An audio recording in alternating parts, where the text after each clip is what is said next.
No, she's in. I've got her plugged into I couldn't run her back here. I thank you for coming and appreciate your contributions. We are in the midst of a 20-year visioning process for the future of downtown Missoula. And downtown belongs to everybody in our community, and I appreciate your commitment to that.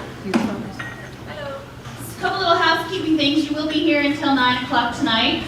If you do need to take a phone call, please step out into the atrium. Restrooms are indeed across the hall. Please be respectful of other people's ideas and concerns. Make sure that you've signed in, because we want to make sure that we're getting information out to you about this process as it does unfold.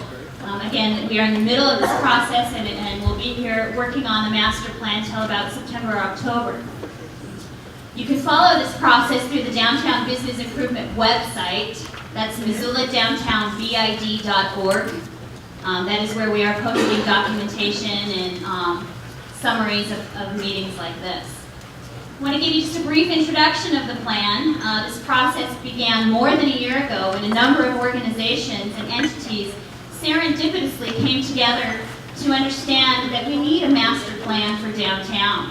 Proposed high-rise development, historic preservation, the potential loss of Macy's, and conflicts over transportation and parking have led us to this point. We had 35 consultants apply to work on this project, all from across the country, and we have picked a firm out of Portland, Oregon, and they've been working with us since January. Crandall and Rambula specializes in revitalizing America's city centers, and they've done work all over the United States, some of which you may see tonight. Between yesterday morning and tomorrow night, we will have participated in 26 stakeholder meetings. And they will be returning in late July for round 3, and then we'll return again after that. So let me introduce the team to you. We have George Crandall. He is an architect, civil engineer, and principal of Crandall and Rambula. Don Arambula, landscape architect, regional planner, and principal. And Jason Graff, who's an urban designer and project coordinator. One of our sub-consultants here today is Tom Moriarty of Economic Research Associates of Washington, D.C. He's working on retail and economics, etc. And we also have Brent Campbell from WGM Group right here in Missoula. He's focusing on engineering, transportation, infrastructure. Other members of the team who are not here this trip include Lorraine Roach of the Hingston Roach Group. She was here last round, as well as Dennis Burns and Mike Robertson of Carl Walker. They are the parking consultants. This project has come together through partnership with the Missoula Parking Commission, the Missoula Redevelopment Agency, the Downtown BID, and a number of other organizations and private supporters who are funding this project for the betterment of our community. So again, I thank you for being here, and I will now turn it over to George Crandall.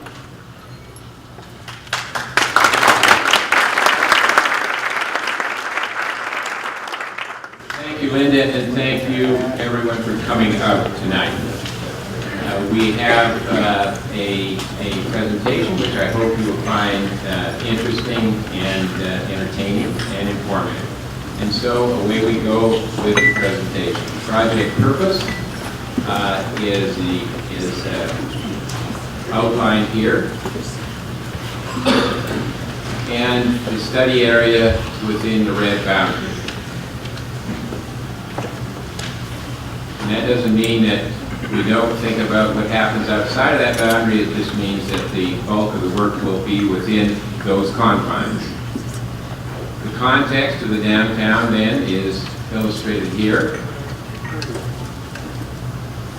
And the meeting purpose then tonight, I think the second one is the most important, to get your thinking on downtown possibilities and certainly then to answer your questions.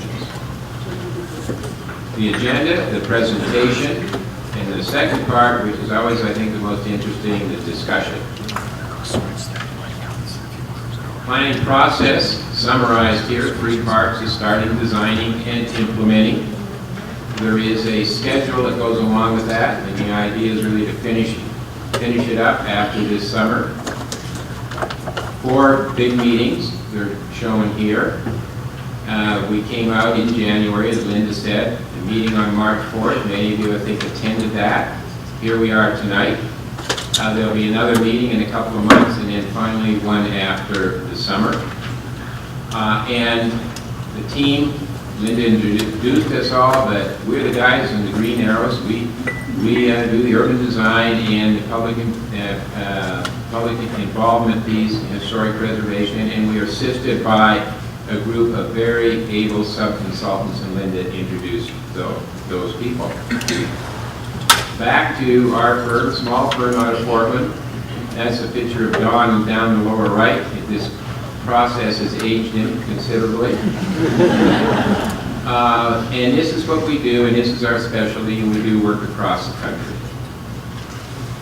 Our town gets good and bad reviews, and here's some of the good ones. We've worked hard in our town over the years to make things or to improve the built environment and the local economy. A couple of projects are before a public square on the left and after a parking structure which was removed to the square. Our waterfront before and our waterfront after.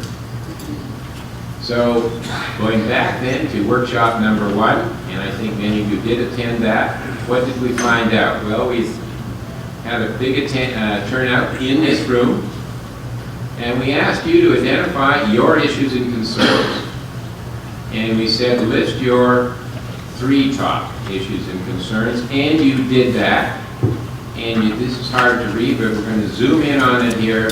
And basically, this was a number of times you mentioned something. For instance, under retail, 70 people said that we needed to maintain and expand a mix of retail in the downtown. Maintain the retail, and we've included parking under that because they go together. Under open space, you can see what the comments were.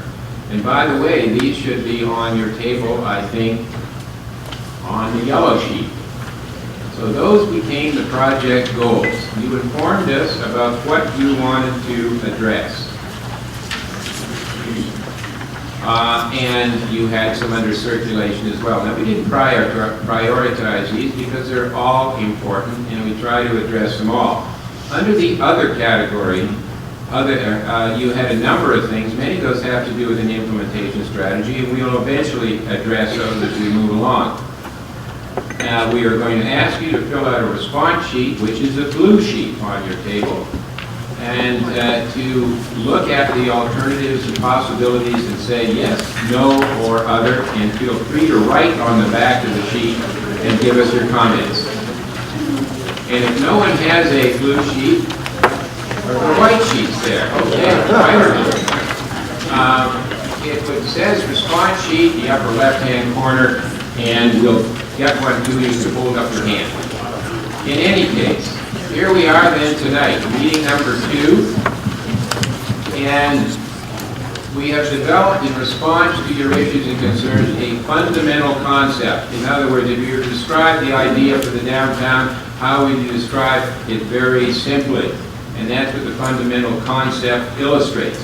For example, a retail hotspot where you see the red, Festival waterfront, an expanded waterfront park facility, a new open space up next to the depot, an employment anchor, we're calling it, up in the triangle where the blue is, another one on the east end, Madison employment anchor, a cultural campus, the Higgins Hip Strip, of course, which is there today, and perhaps some housing up in the rail yards if that should change uses over time.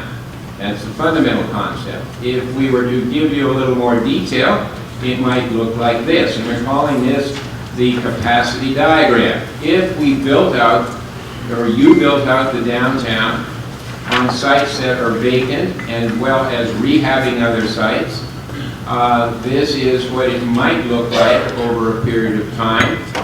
The gray areas are areas that we're suggesting not be touched. They're existing neighborhoods, healthy neighborhoods. Our concern is there that they stay the same and not be eroded over time. So basically, most of the action takes place where you see the color. There is red representing retail, the kind of goldy and yellow housing, the blue employment, the green open space, purple, that cultural visitor campus, and commercial being the pink, which is also up on Higgins, the north end of Higgins.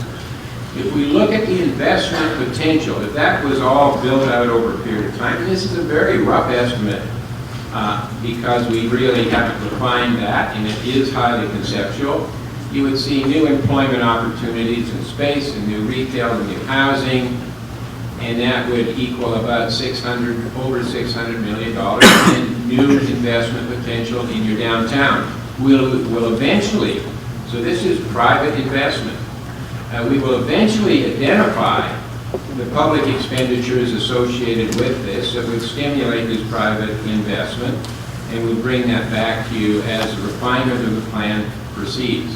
And for example, for every $1 of public money that is spent in your downtown, public money, for every $1, we like to see at least $7 of private investment stimulated. So we'll be testing things against that as we move along. Now, Tom is going to come on up and talk about the market analysis. Tom. I'm going to switch mics because we're recording this with MCAT and use this to have audio with the visual. Sorry for that. Just slide it over to the side, Jason. This whole.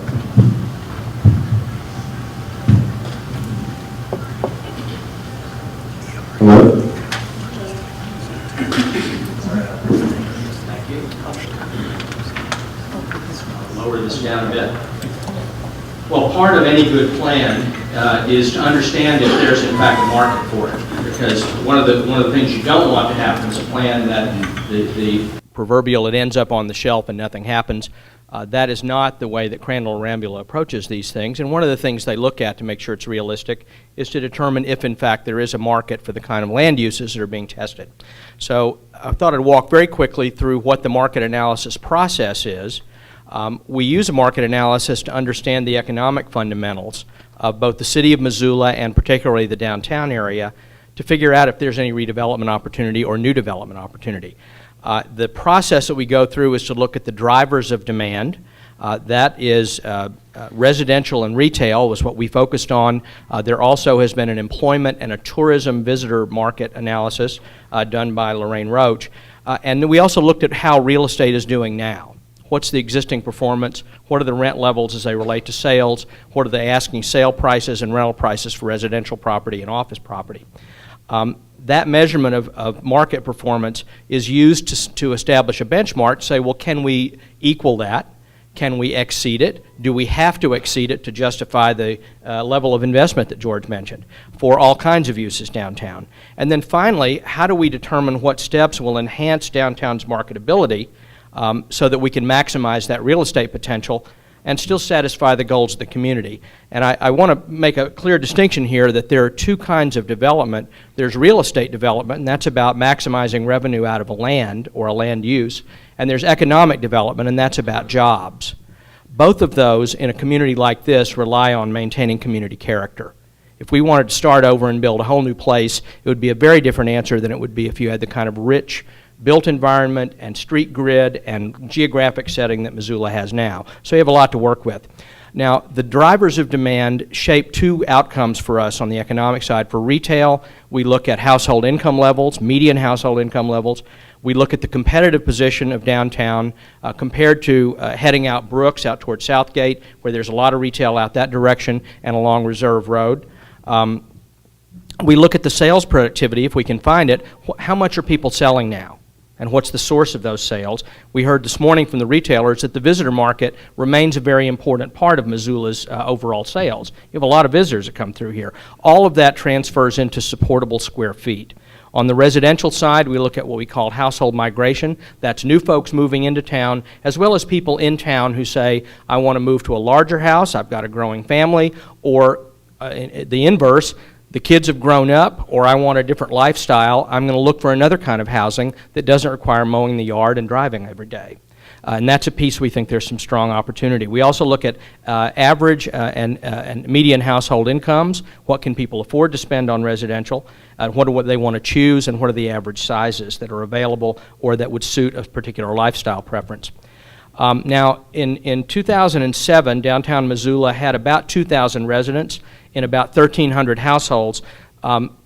Forgive me for some of the tedious number stuff, but numbers is what we do because we like to compare things and say, well, does that make sense or not, looking ahead. That's about 1.57 people per household, which is lower than the 2.2 or 2.3 people per household you'd find in a traditional family-oriented neighborhood. So the average household size here is smaller. That's something that's been happening nationally.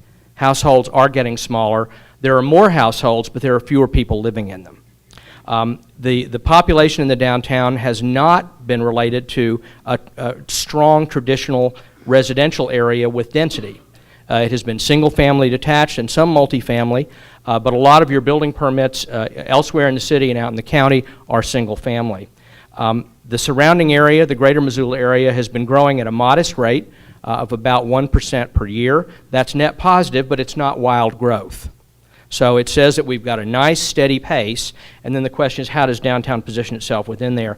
The existing downtown residents, we think, based on the numbers, reflect a disproportionate number of older residents who may be in smaller households as well as students. The greatest number of residents downtown, about half of them are in the 20 to 25 age range, again reflecting the student population and the influence of the University of Montana. And the area households in this area have relatively moderate incomes. Now, we focused on median household income, particularly for the retail analysis, because that's what retailers want to look at. They say, well, where is the median? Half of the people make more, half of the people make less. I want to know what that sweet spot is. In the county, that's about $41,800. The U.S. average in 2006 was $48,200.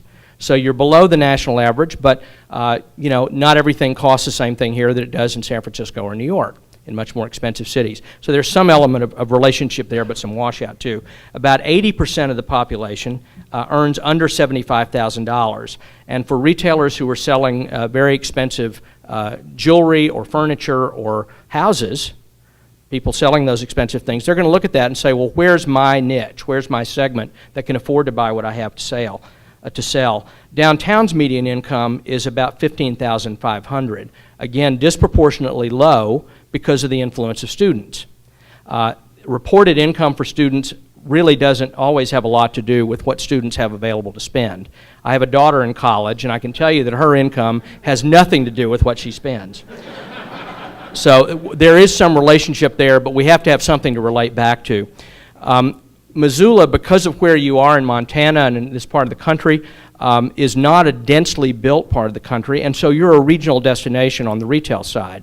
Your trade area extends out much further than we typically find because you are a center. It goes out about 100 miles, and that's very important because it widens the power to draw expenditures to this area. Support for new retail in the Missoula market will come from several places. It'll come from area residents, and the primary and secondary trade areas, in our view, are about a 20-minute drive and about a 90-minute drive. There's a lot of folks in that area. From downtown employees, we estimate that there are almost 10,000 employees right now, and their workday average spending is about $3,900 a year. About $1,700 of that is spent close to work, and a lot of that's lunch. Now, one of the aspects of a community this size is that some people have the choice of going home for lunch. So there are adjustments that are made in there too, but there is spending power, particularly during the middle of the day, reflected by office workers. And if you have retail goods, which you do, people will also buy gifts and things for themselves during the workday when they can take a little shopping break on their lunch hour. There are about 11,000 full-time students reported, about 14,000 total at the university. They are estimated to spend, based on College Board data, about $11,600 a year in living expenses, including housing. So not a huge amount of money, but students do spend, and they're very good market for entertainment. You get about 1.2 million overnight visitors and somewhere between 1.5 million and 2 million total visitors coming through or in Missoula, going to the national parks, going hunting, going fishing, visiting family and friends. That's a very, very strong visitor number for a population this size, and a great extra. That's a boost for spending power that a lot of other communities would love to have. Visitor groups on average run about 2.5 visitors per group. They spend about $250 a day, and $112 a day of that, per day of that is on food and restaurants. And some retail shopping. And you do get inflow, and inflow is just a term that means people are coming from outside to find this market and choose it. The panel on your right shows our preliminary estimate of what downtown is capturing of total spending power. And there is quite a lot of retail because you're a regional draw out in the city. So you're getting a varying amount of capture, but the things that jumped out to us are full-service restaurant and food service. You have great restaurants downtown at all different price levels, some of them open all night. And so there's a lot of energy drawn here because the supply is available. There are places to go. You also have a higher percentage of expenditure downtown on clothing and accessories, again, because you've got great apparel stores downtown. In our experience in many cities, when cities have very little to start with, they lead with food, and making that jump from food to goods to apparel and accessories and shoes is a very strong leap, and you don't have to make that leap. We've already got the core of it here. We want to find a way to strengthen it and have it expand. We've estimated that there are about 275,000 square feet of existing retail in the downtown area. That is an estimate. We hope to correct that, but that seems like about the right fit. We recognize that Macy's is a major tenant and anchor use. This is not an A Macy's for reasons that are evident to everybody. The store could be improved, but we think it's a really important anchor use and destination use that draws people downtown and that other retailers would like to be located next to. So as George said, we want to find ways to keep Macy's if at all possible. And there have been discussions going on even this morning when Rich came to our meeting and said, you know, I really like this plan. And he didn't even see the good version you're going to see tonight. Based on potential market spending and growth that we see in the market and an improved capture and probable sales productivity, we estimate that downtown could support overall somewhere between about 350 and over 400,000 square feet of retail, and maybe even more than that. So when you take out what exists from what's possible, we see an increment of new retail opportunity downtown, location as yet undetermined, of somewhere between 80 and about 135,000 square feet. And as you'll hear in a moment, we also see opportunity for office growth downtown, employment. And if we get that office growth, we think that would add another 15 or 16,000. So we could be looking at 150,000 square feet of new retail in downtown Missoula that doesn't exist today. That'll make the base even stronger. The greatest potential we see in that is in specialty and in restaurant and entertainment because of the nature of your market across the board. And we think it's really critical to enhance the destination and the brand of downtown Missoula because we want to draw customers here and keep them longer because we know the longer they stay, the more they spend. On the residential side, a lot of downtown housing today is rental, again due to the student population, but the majority of the housing permits in the last 10 years were single-family detached.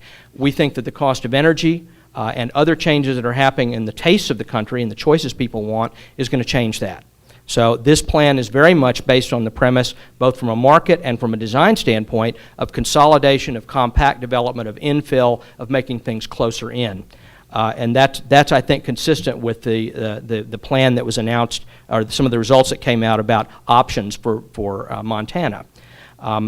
Downtown is, in our view, a relatively untested residential market. Your median home price was about $200,000 in 2006. That's a high number, given the average and median household incomes in some ways, but people are finding it. Now, the market that we think downtown has missed is the choices of other lifestyles, loft housing, different kinds of condominiums. You've had some of those emerge now with some urban loft and upper floor conversions, some beautiful ones, and the units have ranged from on the affordable end about $90,000 up to about $600,000, and there have been several of them in the $100,000 to $300,000 range, which is the right range for the gross household income level of this area. But we think there's room for more of that on the market side, and the plan has responded to it beautifully. The demand for the new residential downtown is going to come from growth in population and households, and from folks who already live in the Missoula area and are saying, I want a different kind of choice. I'm ready for a different way of living. The county, we think, is going to add about 4,100 residents in the next 5 years, again, keeping that steady growth, about 1,700 units. And by 2017, looking down the line a little further, about 1,800 units. So steady, steady, steady. The trend-based growth, and being land use economists, we have to look at trends. is very conservative, and I think perhaps we were a little too conservative. If you follow the trend of what downtown has captured in the past, it's low, and we're saying 10 to 20 units a year. I think more are possible, not just may be possible, but are possible as new housing types are introduced to the downtown area. We heard from the realtors in a meeting yesterday that the problem is not lack of demand for that housing, it's that it hasn't been supplied. So people want it, they want that option, and the option hasn't really been here. If you add in people who want to move from within, again very conservative, from within the Missoula area, that number goes up to about 30 to 60 units a year downtown, or even more. So again, conservative numbers. That resident demand is going to be contingent on drawing new employment, on people making choices, and if possible, ways of addressing that tourist and visitor market. How can you improve residential development downtown? Well, getting more people working here who have the option of walking to work or biking to work is one approach. That's why those employment centers are on the plan. Jobs are the economic driver for that component of downtown housing for people who are still in the workforce. Market-paced provision of new types of housing that we talked about. The demand is there, but the supply isn't. There's a possible focus on second home units, and these could be condominiums, not just cabins out in the mountains, for tourists and seasonal residents. A vibrant downtown does, in fact, draw and sustain resident sectors. And particularly, the trend we've seen in the country has been young professionals without children, although that's beginning to change. Empty nesters, baby boomers like me who are saying, I don't want to mow the lawn anymore, but I want to stay where my friends are, and I want a different way of living. And the millennials or Generation Y, there are a number of names for this group, a group of people that are equal in size to the baby boom. This is a huge swell in population who will be coming into the consumer markets in about another 10 years, and they're going to have money to spend, and they're going to be in the workforce. So that's a big market that's coming. It's got to go somewhere. The country is growing. We also heard about the importance of providing real estate-based workforce housing. This is housing that is affordable with a small a for people who are in the workforce but may not be able to pay that $200,000 or more. Public policy and zoning we think can be prioritized to encourage close-in and downtown housing, and increasingly as people with children say, I want a downtown option as well, what's the quality of the public schools? All right, so to sort of wrap the conclusions on the market side, one of the things we talked about, well, why would we not want more visitors? Why are we having such an emphasis on residents? For retailers, this is based on typical incomes, typical spending potential. We haven't been aggressive about this. Reasonable competition and saying we're not going to assume we're going to capture everybody's expenditures all the time, and you have the right mix of goods and you've got a strong base to build on. Each new resident that you bring downtown will support somewhere between 4 and 7 square feet of retail downtown. Each new employee, each new worker that comes downtown will support somewhere between 2 and 5 square feet of retail. And the range depends a little on where do you work and what's available near to you and how much time do you have. Each visitor will support somewhere between 1/2 square foot and 1.5 square feet. So there is a relationship, there is spending power represented by each of these markets. Ideally, you want to mix all three of them. I'm not much of a gambler. I like to hedge my bets and know that everybody wants to come here and shop, and you've already got the base on that too. But your most valuable return on public investment and private investment, if you want to keep the downtown retail vibrant, is the resident. So George, with that, I will turn it back to you.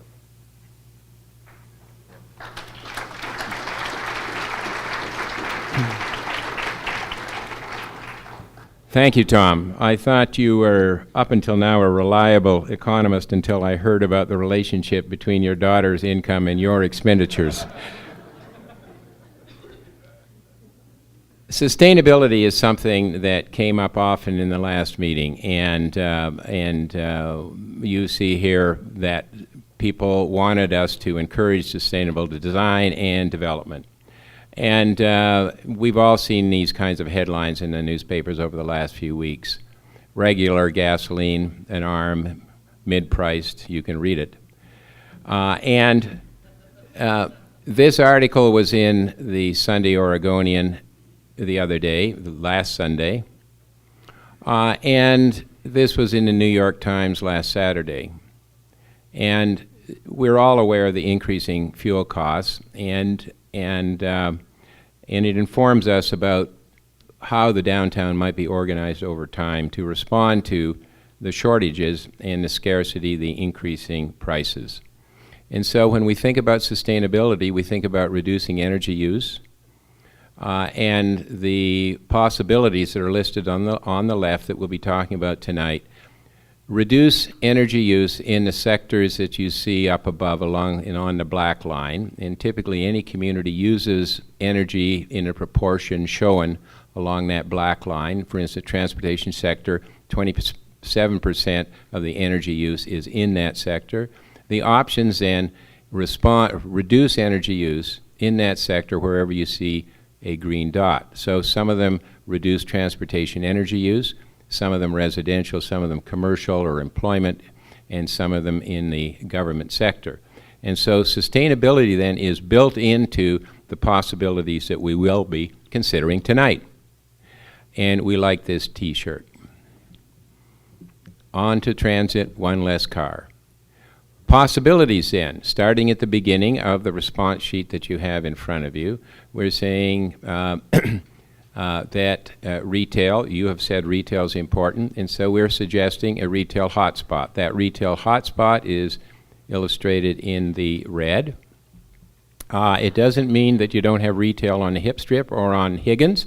It just means we're coloring those as commercial, which means you not only have retail, but you then have some commercial services inserted then into that retail string. In the retail hotspot, it's retail edge to edge along the street with no commercial or, for example, office functions inserted into the retail to interrupt the shopper as they move along the street.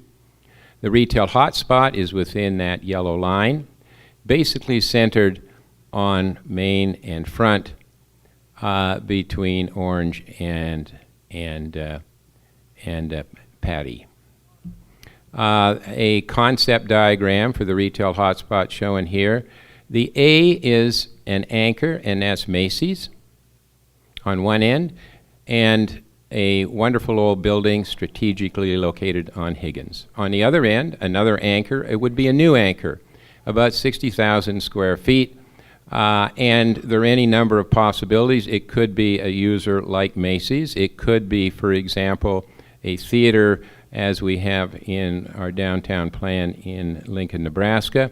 It could be a cluster of uses such as these, home furnishings cluster. This is a local kitchen supply firm, and this is local, and a Williams-Sonoma Pottery Barn and a Restoration Hardware, all on four corners of an intersection. So it doesn't have to be just one user. It can be like users that offer goods, similar goods, but in different categories or different prices. People have often said to us, well, what do you do then with the existing parking structure, which is on Main, because that interrupts the retail string, and that is that facade. We understand it was built to accommodate retail. We have walked through it, taken a look at it, and we know that we could insert retail into that first floor to keep the retail flowing then along the street. That's a detail, and we will come back to you if you're interested in this concept with other ideas about how to enhance the street environment. This is a parking structure in our town, and this is a restaurant at the ground floor and a hotel lobby. This is another parking structure in our town, and that is a Tiffany's jewelry store on the first floor of the parking structure. So these parking structures do not have to be a blight in the community. They can not only be functional, but they can provide space for wonderful retail uses. And so if we look at the retail hotspot, we can build on all the wonderful assets you have there today. So your existing retail is striped. The new retail, it would be then the solid red. So we build on what you already have going. If we take a look at the Macy's area just to the east of Higgins, Area 2 is the existing Macy's. Area 3 is a parking lot. That could be expanded into and with new retail. There could be retail across the street on the bank site. And we're suggesting retail then on the corner of Front and Patty, kitty corner from Macy's. We're suggesting that could be a parking structure because a large department store needs convenient, close-by parking. And we find that there are different kinds of parking in the downtown. And by the way, we'll have a parking strategy for your downtown plan. Local shoppers like retail proximity. That's what really is of most interest to them. Visitors want convenient access. They want to be able to find it. And employees want work proximity if they can get it. But basically, employees will park almost anywhere. And so we are trying to create a local shopper or retail-friendly parking structure. And it could look like that. For example, this is in Lincoln, Nebraska, and a parking structure next to a historic district, the Haymarket Historic District. And so this could be, for instance, the first floor of the parking structure with about 20,000 square feet of retail at the ground floor. So it has an active storefront, active street presence, in other words. Underneath, because of change in grade, there could be parking in the basement. And then above that, that street level with the active uses, about levels 2 through 4, more parking, and then parking on the roof. So that's a possibility for the Macy's area and the parking. And that basically is a summary of the retail hotspot, carefully organized so that it is pedestrian friendly, very walkable, with a broad range of retail offerings. Moving then on to open space, the first one is the Depot Square and Roundhouse Park. These are new open spaces up at the end of Higgins. And a square, just to remind us all, a square has basically a paved ground surface, but it's surrounded by active ground floor uses. Because people say, what about our waterfront park? And we say, that's really a park, it's not a square. A square has those active uses surrounding the space. A park, on the other hand, has the dominant materials are often grass and trees, as is your waterfront park. And so there is a difference between them. We're suggesting that that open space be within the yellow lines that you see here. Now, we talked to the railroad, and the railroad reminded us that they are really not interested in doing anything other than what they're doing today. They have a turntable, and they're doing some refueling, but we have found that in city after city, these areas very quickly transition quite often. And so the rail yards are something that you need to think about, because if they should transition, the railroad want to turn them over or not use them, and they become surplus. You need to have an idea about what you would like to see there, and so this is all about positioning you so that you can are in a position to talk to the railroad in the short term and over the long term, so that whatever happens is in your vision and consistent with what you have going in your downtown today. So that space then is next to you can see the depot, that wonderful, great building at the end of Higgins, and that would be Roundhouse Park, most of it being green, and it might look something like that. And then just south of the Depot Square, mostly hard surface, and it might look something like that.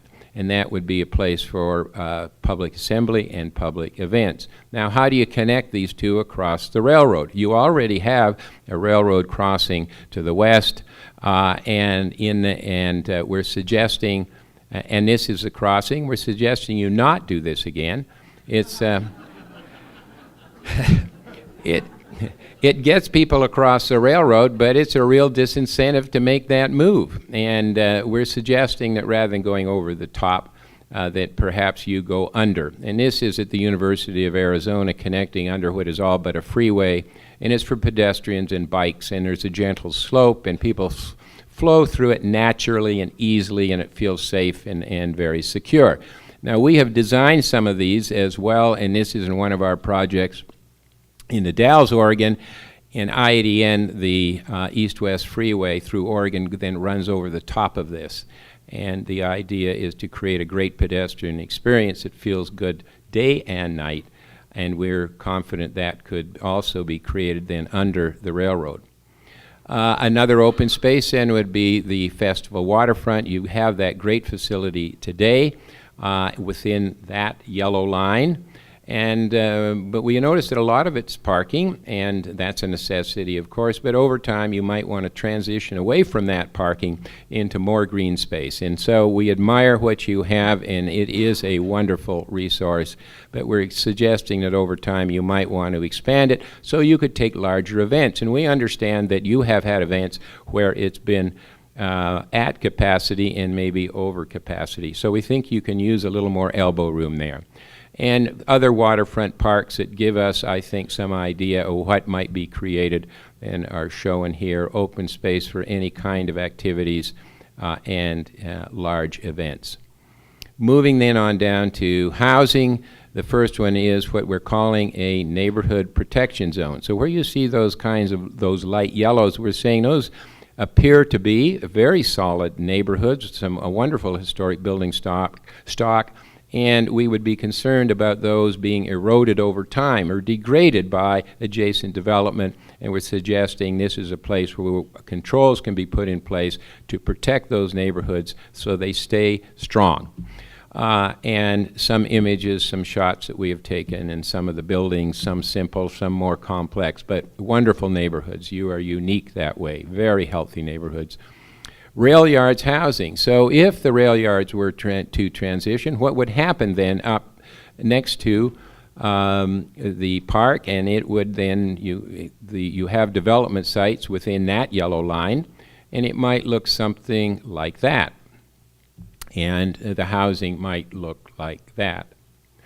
Some examples from other places. By the way, this happens to be in a rail yard in Portland, an old rail yard that was transitioned.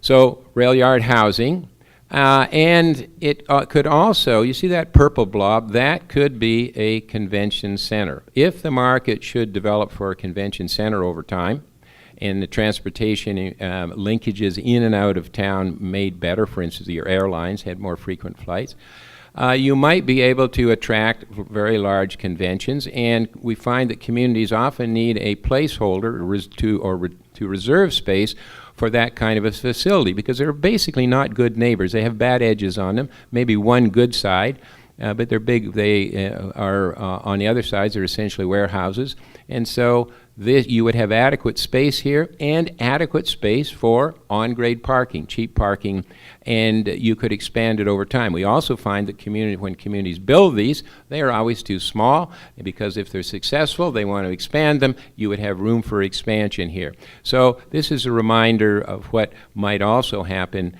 in the rail yards, and we think that it would also appeal to the convention organizers because it is all but on Higgins. People could leave the convention center and shop and use the restaurants along Higgins, and it's exactly what people who attend conventions like to do, and so you would be a preferred location with this kind of a facility in that location.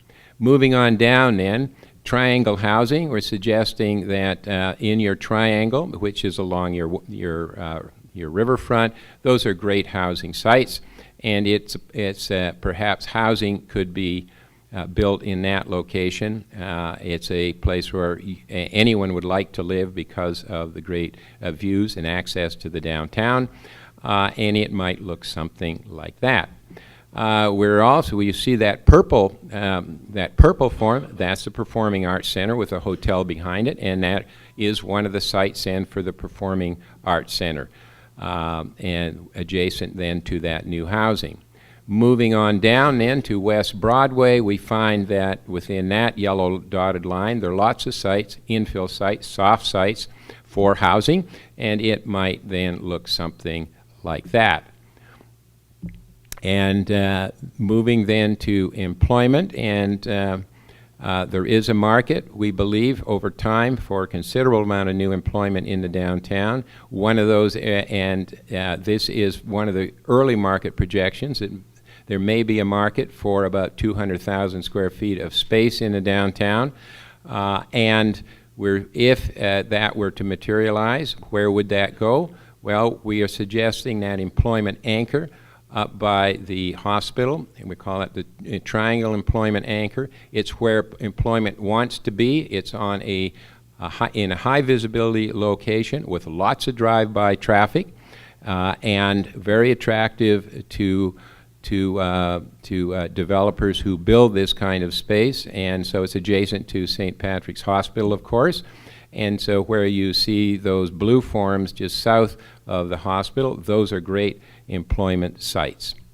And it might then look something like that. That's pretty dense. But if you're going to build it and you want compact development, that's something you might want to consider.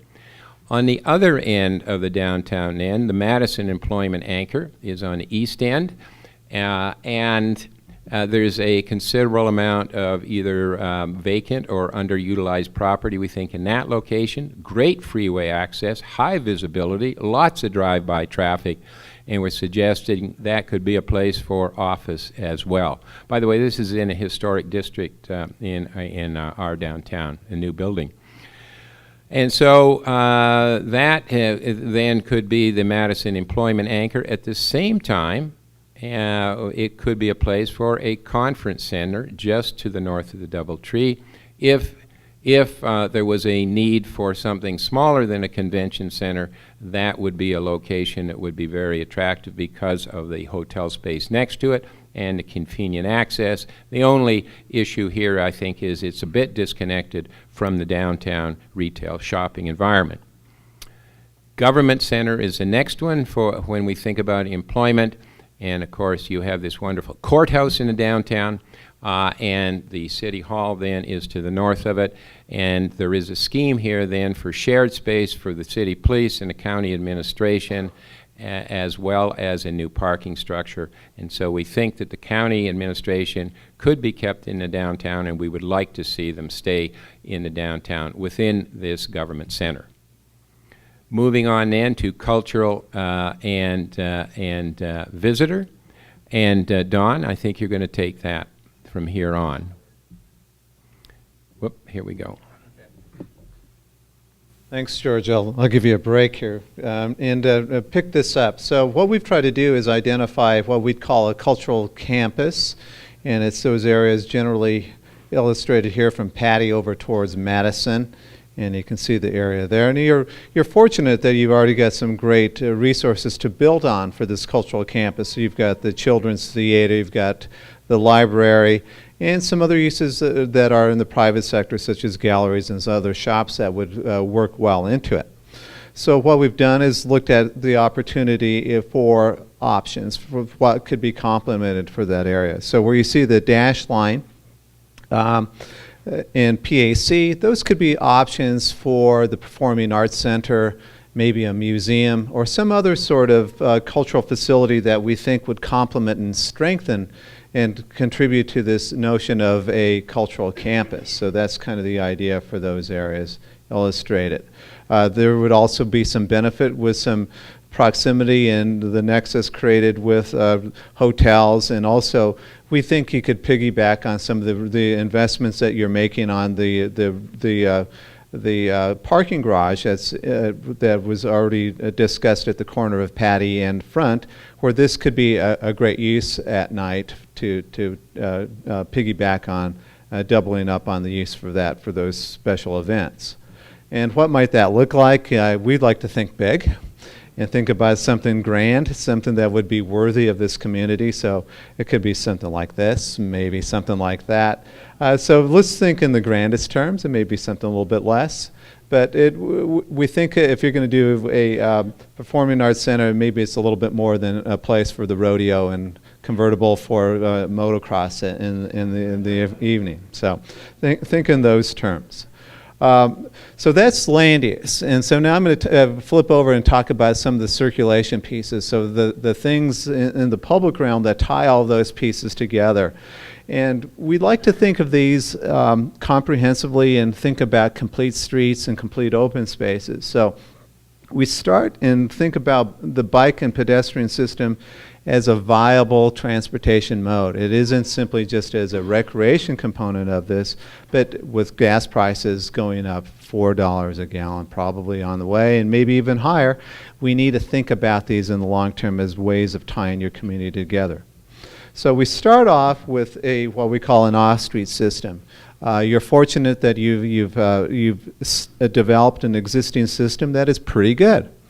Certainly there are some holes in it, and there's some efforts as we speak to strengthen that. And so we, instead of starting from whole cloth, you've already developed some things that we can build upon. So the light green line indicates where those existing systems are underneath your Madison Bridge. Great systems and great design has gone into that, going on over Van Buren, your other crossings, your investment of these, and obviously they're very well used.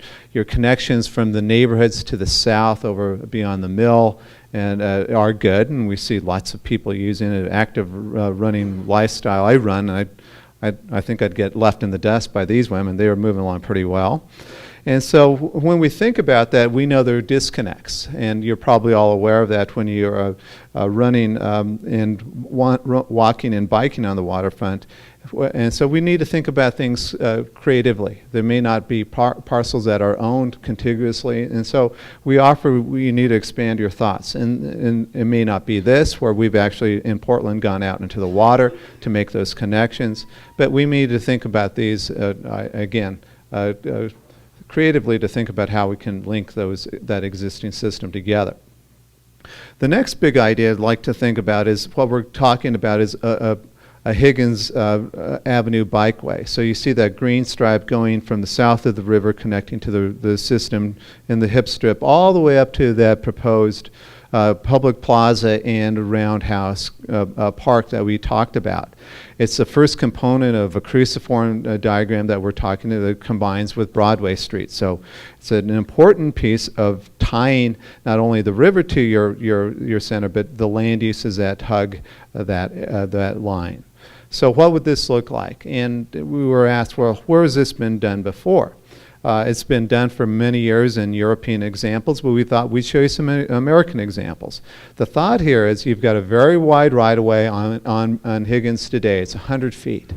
And what that offers is an ability to take some of that capacity, excess capacity, and provide a bike system on the west side of the roadway that would be bidirectional or a two-way system that would be separated on the back side of the parked cars. All of us can think about instances where we've ridden on bikes that are on the other side adjacent to the moving traffic, and the discomfort of that area where there's a UPS van parked in the bike lane, or somebody who hasn't parked equally, or somebody's opening a door.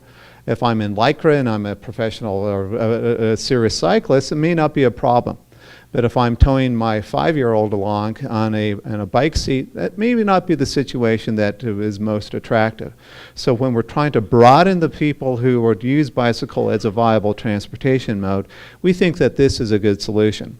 Now this one's a little hard-boiled with just asphalt and pavement, and we think that from the design standpoint, if you're agreeable for this, we can come up with a little bit more sophisticated design, such as possibly something like this that's in Cambridge, where you start seeing these sort of treatments, or in other areas that we can show. So has it happened lots of places? Yes, it is. In retail streets such as this one in Montreal, very similar situation that you have today on Higgins Street. And here's a little bit of different treatments where you actually do a step down from the sidewalk down to the bike system, and then another step down into the roadway. So there's lots of treatments, and if you're thinking about doing this, we can help you out and do some refinement of that. Here's another example in Barcelona that they've done a little bit different system. The key to think about these systems is, again, is that you need a separation between the cars as you open the door. You don't want to be picked off on a bike, or likewise, or you don't want to step out and be hit by bicyclists. So we need to think about that edge for each of these. So when we look at this, we look at the plan view. Here's some of the basic components of this. Here's your existing condition. We see a 4-lane section of travel lanes on Higgins today, and we do think that over time you're going to need that capacity. So we want to make sure that we maintain 4 lanes of traffic. You're fortunate that you have wide sidewalks, but you don't have the bike lane. So here's the proposal that we're suggesting. Here's this section again, 66 feet curb to curb, wide sidewalks, and 100-foot right-of-way.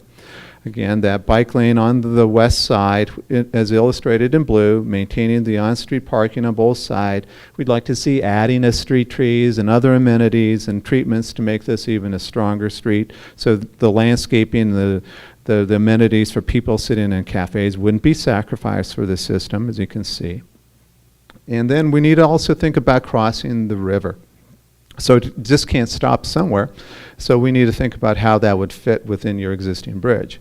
Today, we know it's a challenge to go across that. It's pretty hostile, we'd say. It looks like this, is you've got to be really dedicated to get on a bike to do that. And so here we are. We've got 5 feet of bike lane. That meets the requirements, but we'd like to see something a little bit more gracious. It's separated on either side of this. As a result of this, you have very, very substandard sidewalks. And so what we're saying is, and suggesting, is that you combine the bike lane on the west side into a 10-foot portion of that, maintain 4 lanes of traffic, and those would narrow down to 10 feet. And to be honest, this is not really, maybe a little bit lower than the Department of Transportation may be comfortable with.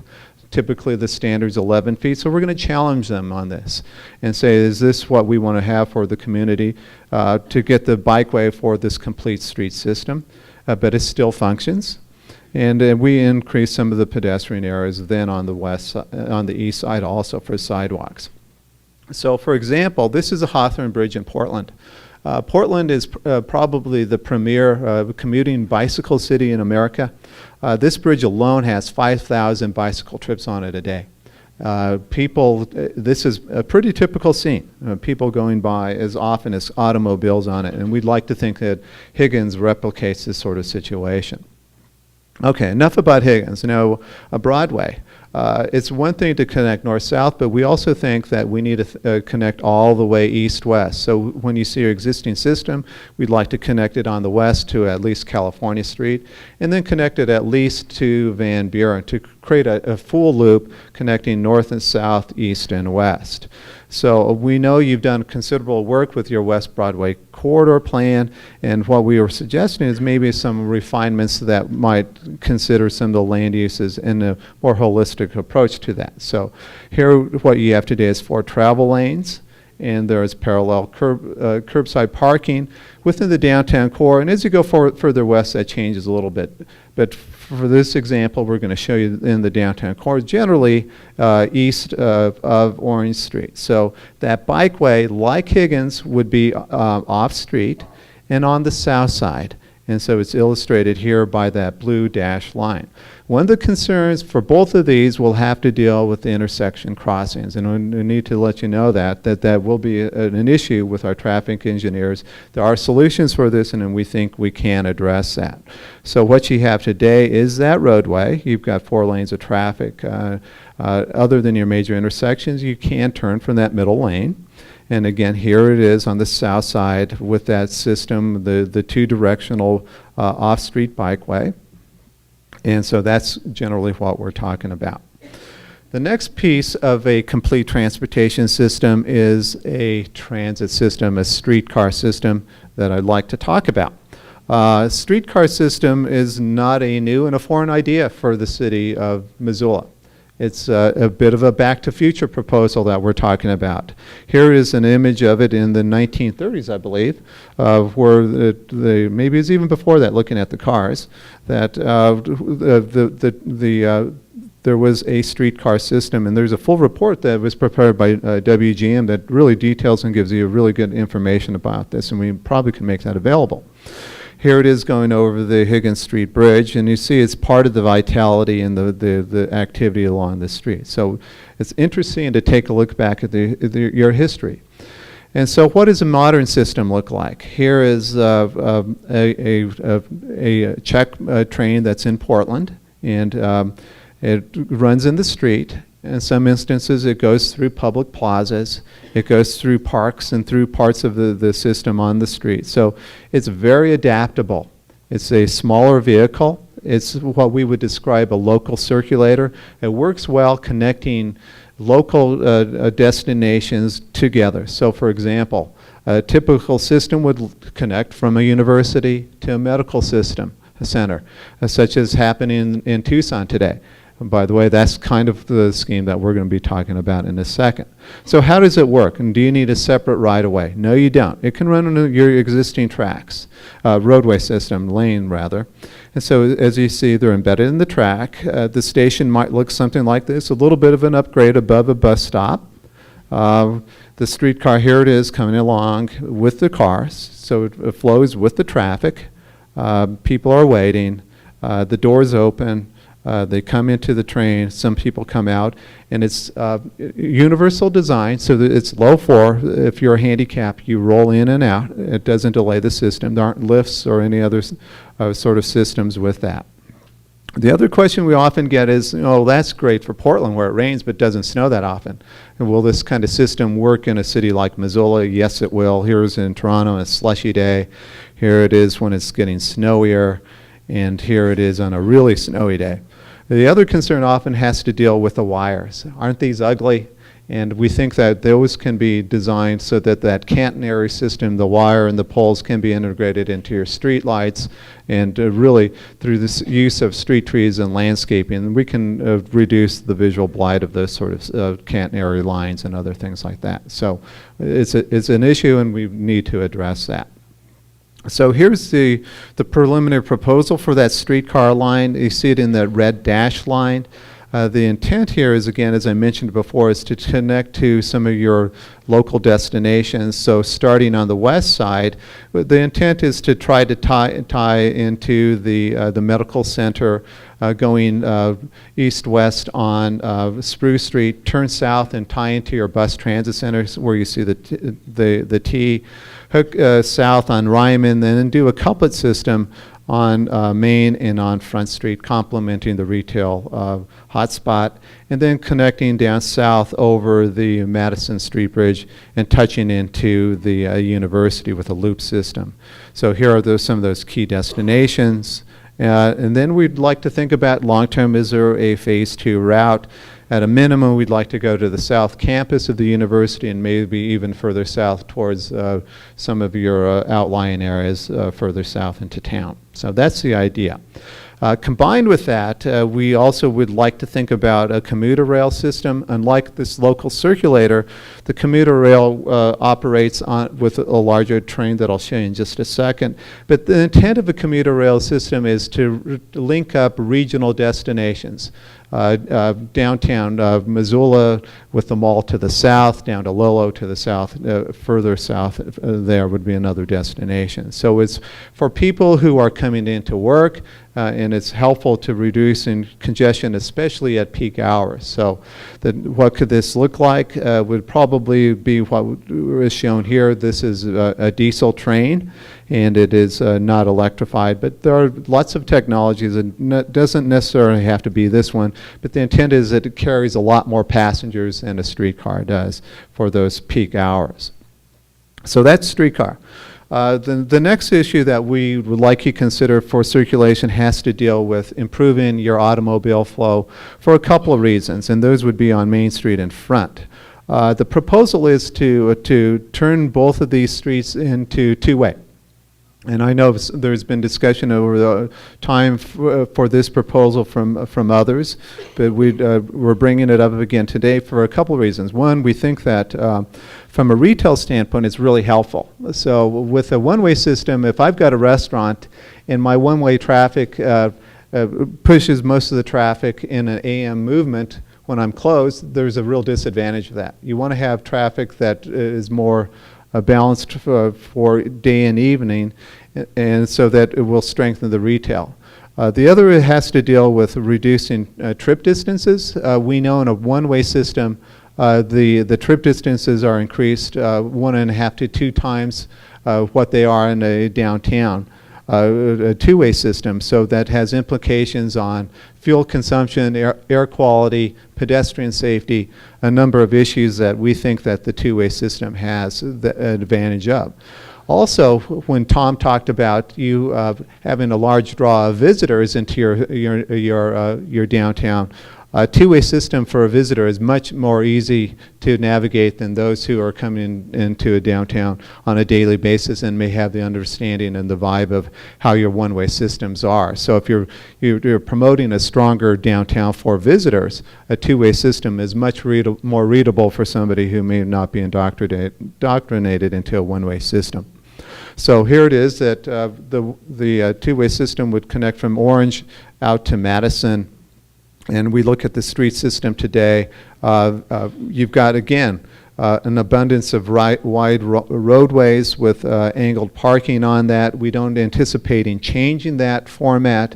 They provide a great resource for on-street parking. The intent is to maintain that two-lane system, but just to change one lane in each direction and add some pedestrian amenities such as curb extensions where you see the green and landscaping, additional street trees, and that kind of looks like this today. Very wide lanes, and those are helpful if you're backing out, obviously, but they're a little excessive when we look at street standards. So you see the parking on each side of that and wide sidewalks. And so here's a proposal as illustrated in that plan.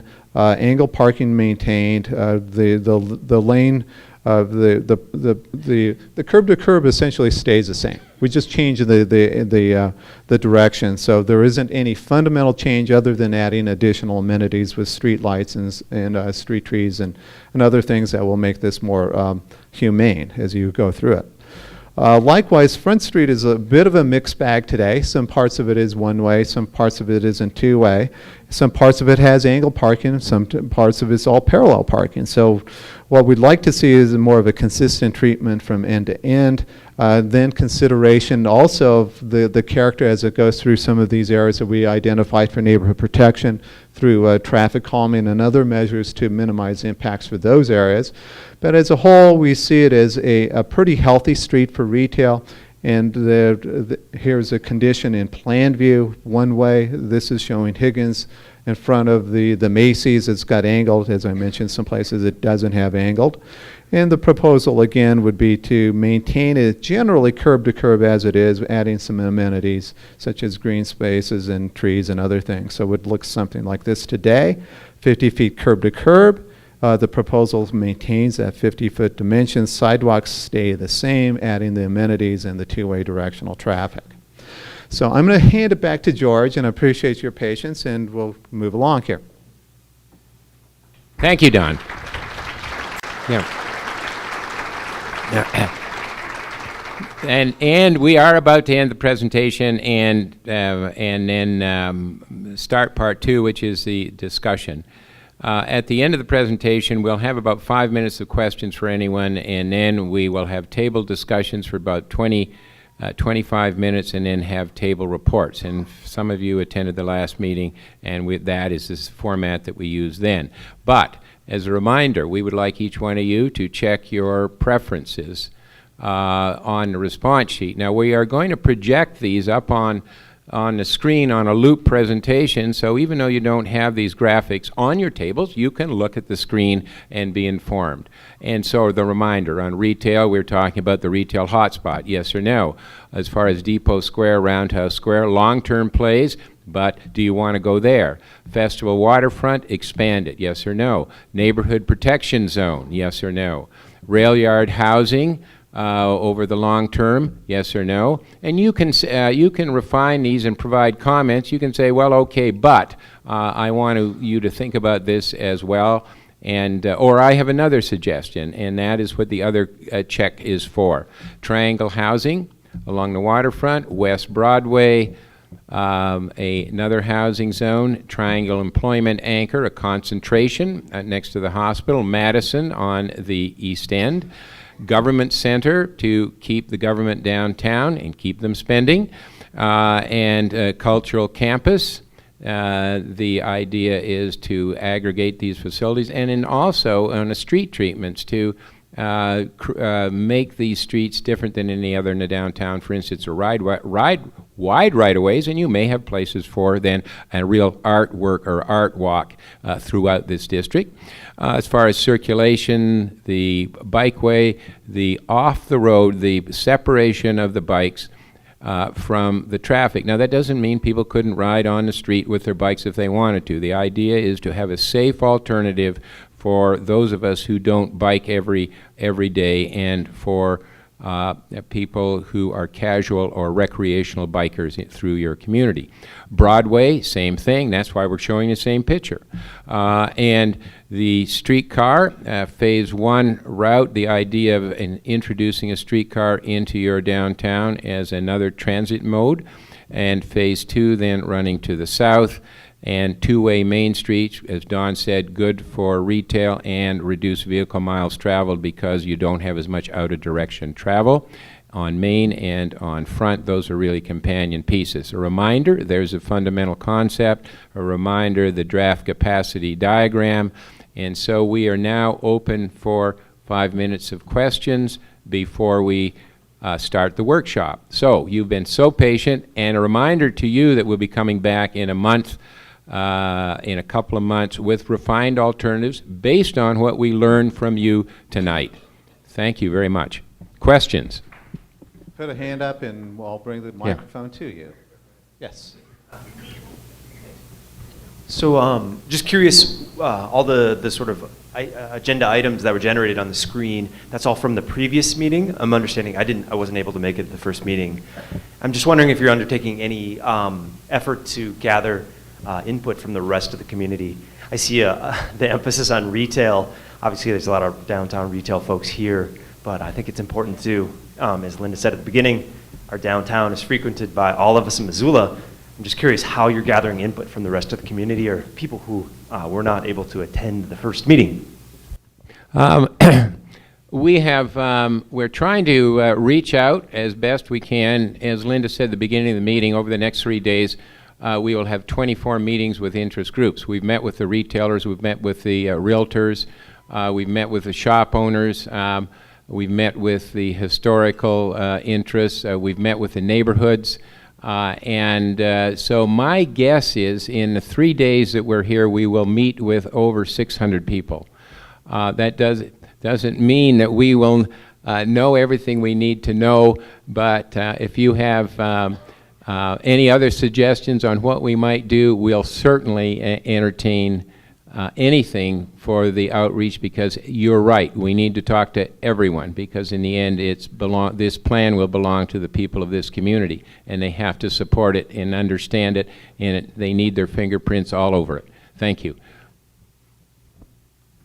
Yeah, I was wondering what happens to the Avenue Bikeway and Higgins after south of the bridge, and also did you guys consider that south of the bridge and, well, actually north too, it's considered a state route, Higgins is, so some of these things are kind of difficult to deal with, like putting a bike avenue on.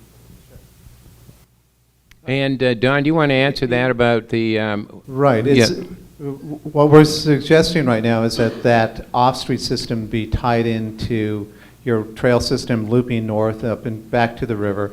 And then we need to think about the specific treatments of how you move then south through the hip strip on Higgins itself. And there's some proposals right now that we're thinking about, but we definitely think that it is a strong connection, at least to Hellgate and all the neighborhoods to the south. So as we come back to you, if you're amenable for further investigation of this option, we can talk about specific treatments of how you deal with the on-street movement of bicycles south of the bridge.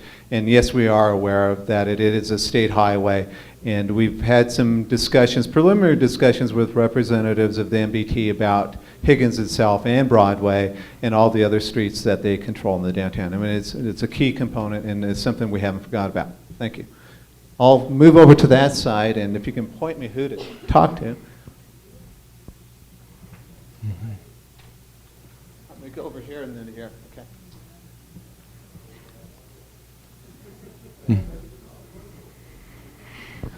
Hi, I just wanted to talk maybe a little bit about in the area that you're talking about for retail. There's a lot of taverns located down in that area. There's been a little bit of talk about a blues alley in the area, the alley between Higgins Yes. and Ryman, and between Front and Main. And I'm just kind of wondering if that is something that we could bring into the discussion, also as something that can help to enhance the downtown, especially during the evenings in the summertime. Yes, we are aware that there are bars and restaurants, and they're a good thing to have within that retail fabric, so they should be encouraged and they should prosper. We were informed about the Blues Alley. We think that's wonderful because that could be another retail offering, a little intricacy within your retail fabric, which would intrigue people, and it would strengthen the retail hotspot. So we're in favor of all of those. Thank you. Hi. I like the plan. This is the first time I've seen it. I had a couple of questions. One about Depot Square, Roundhouse Park, and rail yards housing.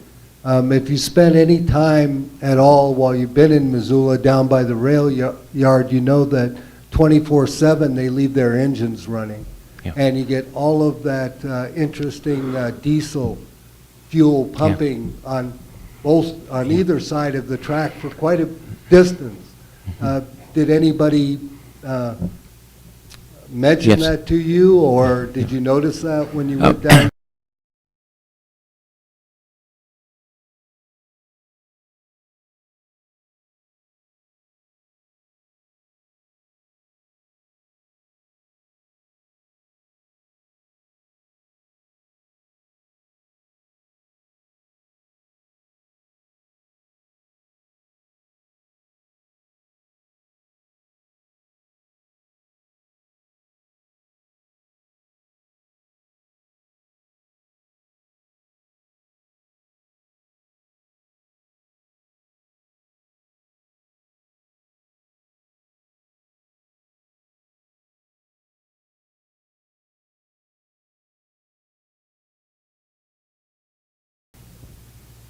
I noticed that you didn't put the commuter rail down US 93 on here for our opinion.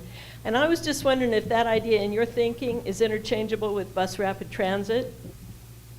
Yeah, I think it's on the table. We want to link it into a regional system. So certainly if you think that's a viable option, an alternative to what we're proposing, I encourage you to write that down and have that as part of the discussion.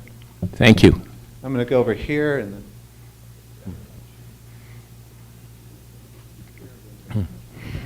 This is just regarding the railroad housing, a possible convention center there. There is a grade crossing of the railroad where Madison goes into Greeno.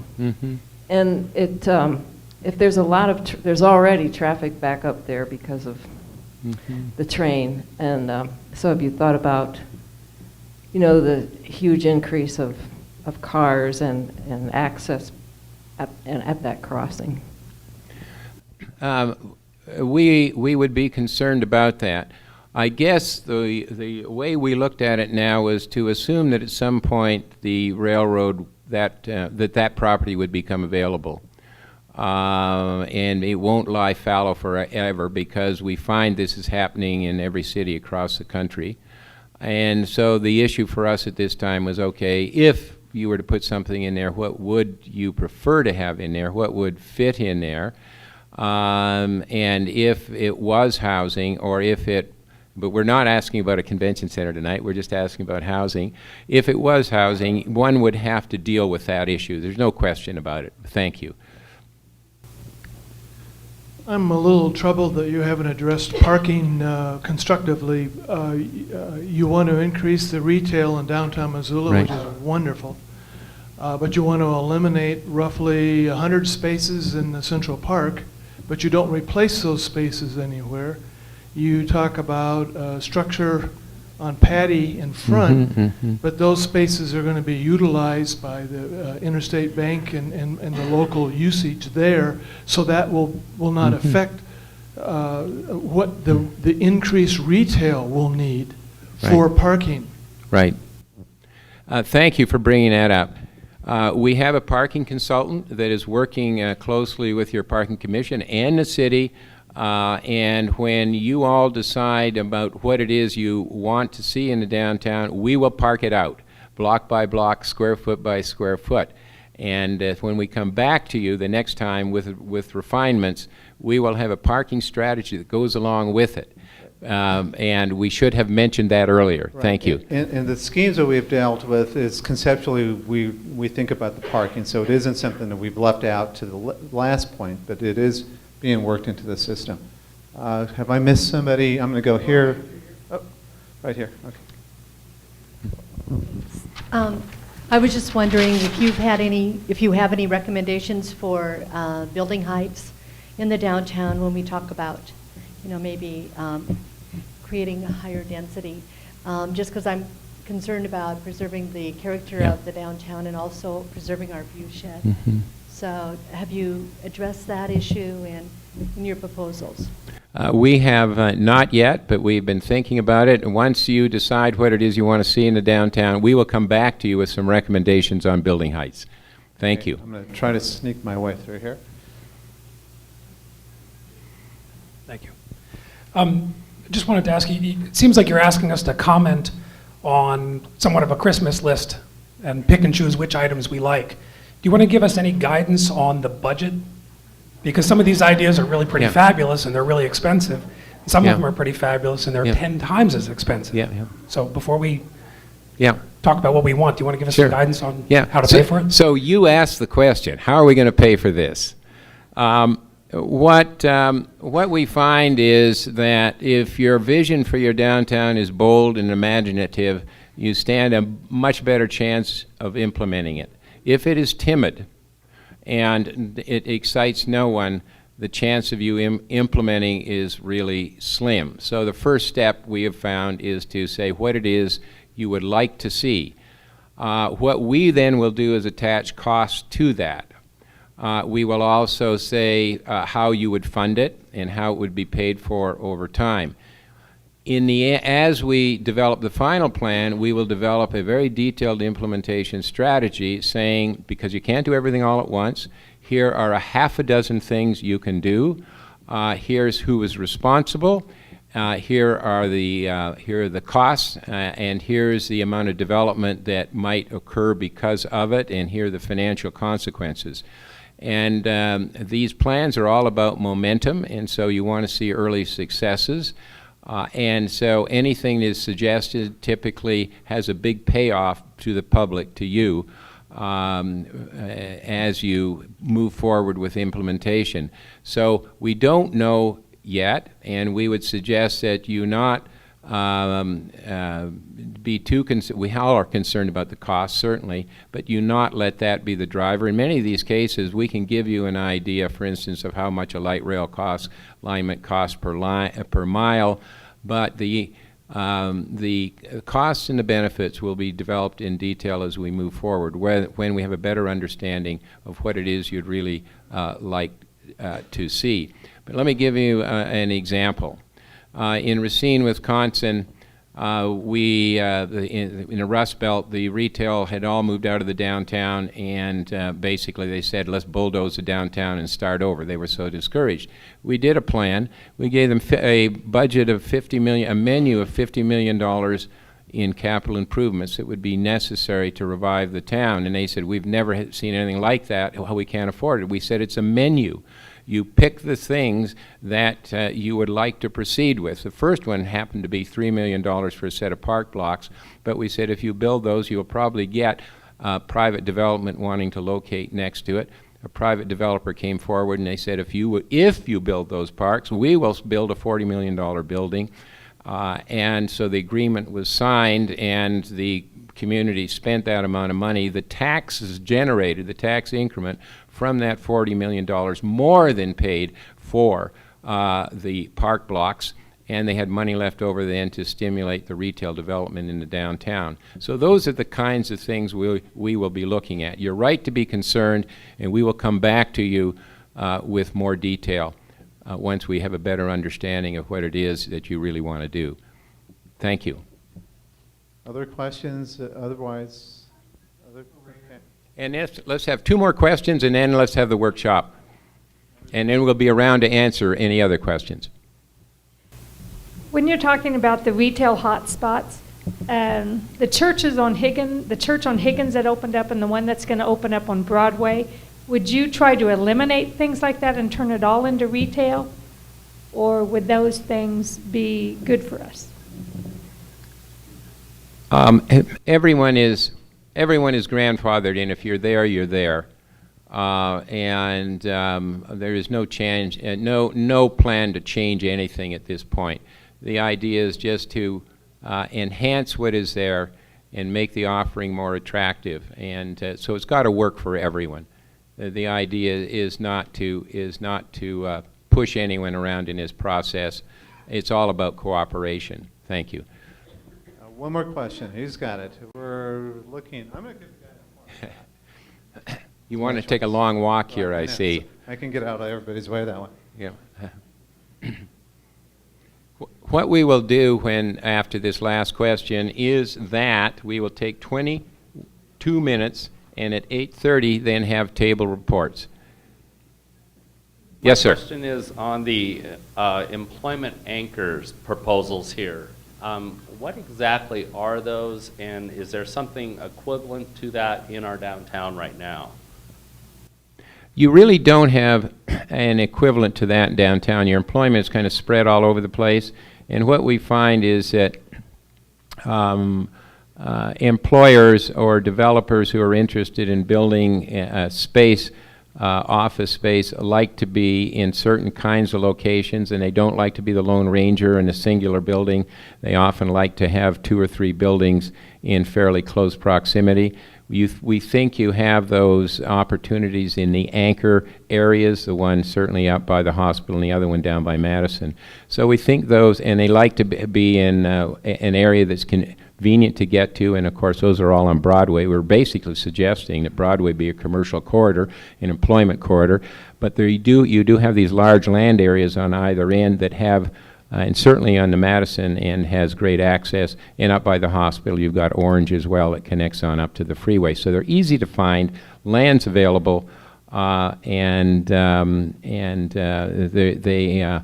are in very prominent locations, and that's where the employment likes to be as well. So we try and pick sites that would appeal to the development community. Well, and the other thing to think about is you've got quite a few historic buildings that can have above the retail, for example, office development. But what this gives you is an ability to recruit and go after users who are looking for 21st century space, who might be looking for 20,000 square feet on a floor with no columns. So it's what we would describe as Class A space. So we know from time to time there are people who come to town, it might be a Fortune 500 company, and say, I need this much space, but there isn't anything offered to the downtown. So where do they go? They go out to the edge somewhere, or maybe they don't even come to town. So the thought here is to diversify your employment base by identifying key locations for what we would call family wage jobs. So when we see Tom's economic numbers being lower than the national average, we want to identify locations that we can attract those sorts of jobs that will contribute to the health of this community. Don, I think that's the last question. What we will do now, and because we don't think it will take you a lot of time, discuss the options. We're going to project them on the screen for 20 minutes and then designate someone at your table to give us a quick summary report of what was discussed. If you have to leave now, please fill out a ballot and leave it before you go, because as you can see, we use that information to end the process as we move into refinement. Thank you very much. Attention everybody, we're going to listen to table reports, please. And if you would give us a quick summary of the issues at your table and concerns. All righty, here we go. Overall, we supported the vast variety of things that were represented here. A couple of things. On the retail, we would like to see the businesses on Broadway and Higgins that are already established in already healthy areas. For example, the businesses right across from the courthouse. We'd like to see them encouraged and acknowledged in the plan. The way it is right now, they're kind of left out of it. They're shaded in blue, although we understand that they're considered a part of it. We just kind of like to see that acknowledged a little bit more. We do support the idea of bringing another anchor or a combo anchor into the area. As you said, we think that's very important. It's just going to draw more people to the area and increase our vitality. As far as the open space, we do like the plaza aspect. We like the idea of being able to use it to keep like farmers market, the people's market, and the river market all together. We like it as a community gathering center. One of the concerns that was brought up was that if you pull that much property off of the tax rolls, how do you compensate for that? We like the idea of expanding the waterfront and carrying that farther down along with the West Broadway revitalization. As far as the employment, we definitely like the idea of the Triangle Employment Anchor, the Madison Employment Anchor, and anything that keeps our government offices downtown. Don't want to see those pull out at all. As far as housing, we really appreciated the association between the residential aspect and the dollars spent and what it takes to support the retail. And so we agreed that if we can go ahead and continue to encourage increased housing and development, that's going to enable us to support healthier retail. And so it's a win-win there. As far as the bike lanes, we definitely like that idea. One of the things that was brought up was you showed a picture where they had a median that separated the bike lanes, that one right there. We really like that idea, and we would just like to see that somewhat enforced so that if that's made available for the bikers, the two-way traffic like that they be on that and not on the road or the walkways. We also, as far as the streetcar, we thought that was nice, but it was a low priority for our table. We would strongly like to see some kind of transit system bringing people in from the outlying areas, maybe something up from the Bitterroot or, as the Frenchtown area grows, things coming in from that area. But as far as being right in the downtown, at this point, we thought that we could probably just maybe utilize our bus system a little better with more frequent routes.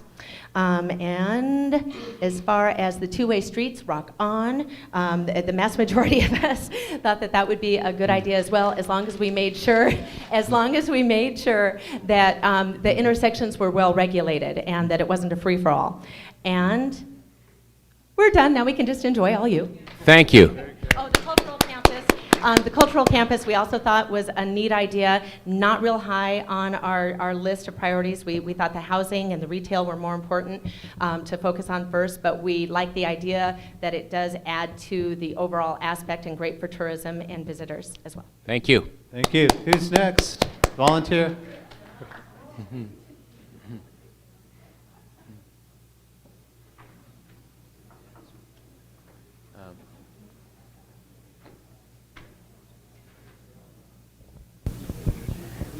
Okay.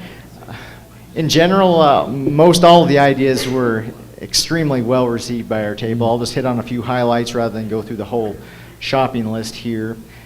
First off, just to segue from the last comment on the cultural campus idea, we were wondering whether maybe a more expansive idea of having cultural anchors scattered throughout downtown as opposed to having this kind of dichotomized cultural campus in one area might be something worth thinking about.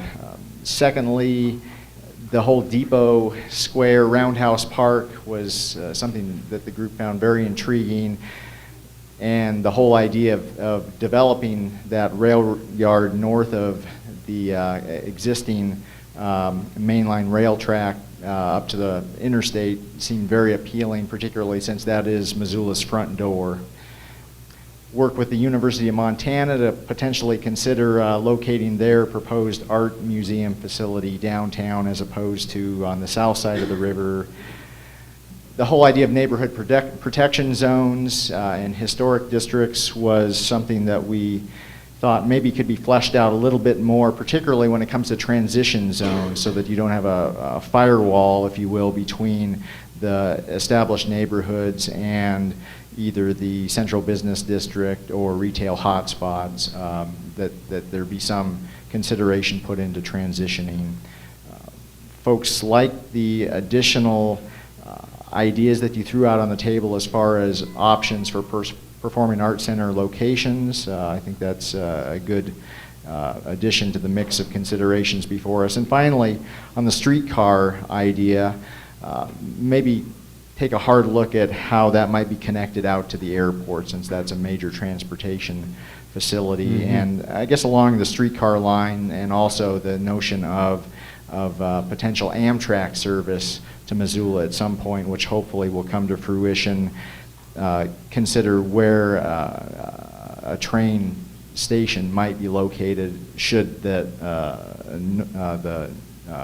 Northern Pacific Railroad station not be available at some point in the future. So that about wraps it up, I think. Thank you.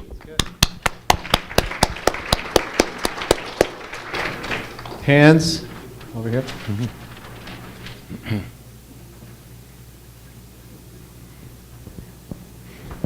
Thank you. I think most of our conversation focused on retail and employment, and making business work downtown is sort of the crux of our conversation here, and making that work, make sure everything else works. That would include the government center, keeping employment downtown for them, not moving it out to Palmer or somewhere out, somewhere out of downtown. And then in terms of the other issues, we focused on buses instead of streetcars. We kind of questioned why we would use, a different system when we already have one in place. And we were big supporters of the two-way streets. So that's about it. Thank you.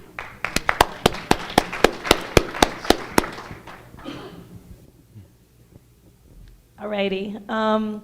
So I guess I'll follow up with this gentleman and say that the two-way streets along with the bike lanes were no-brainers for us. We liked both of those ideas quite a bit. On the other side of the spectrum, we thought that the cultural campus seemed just a little too separate, and it liked the idea that you proposed that having cultural anchors throughout town to not eliminate other areas from culture.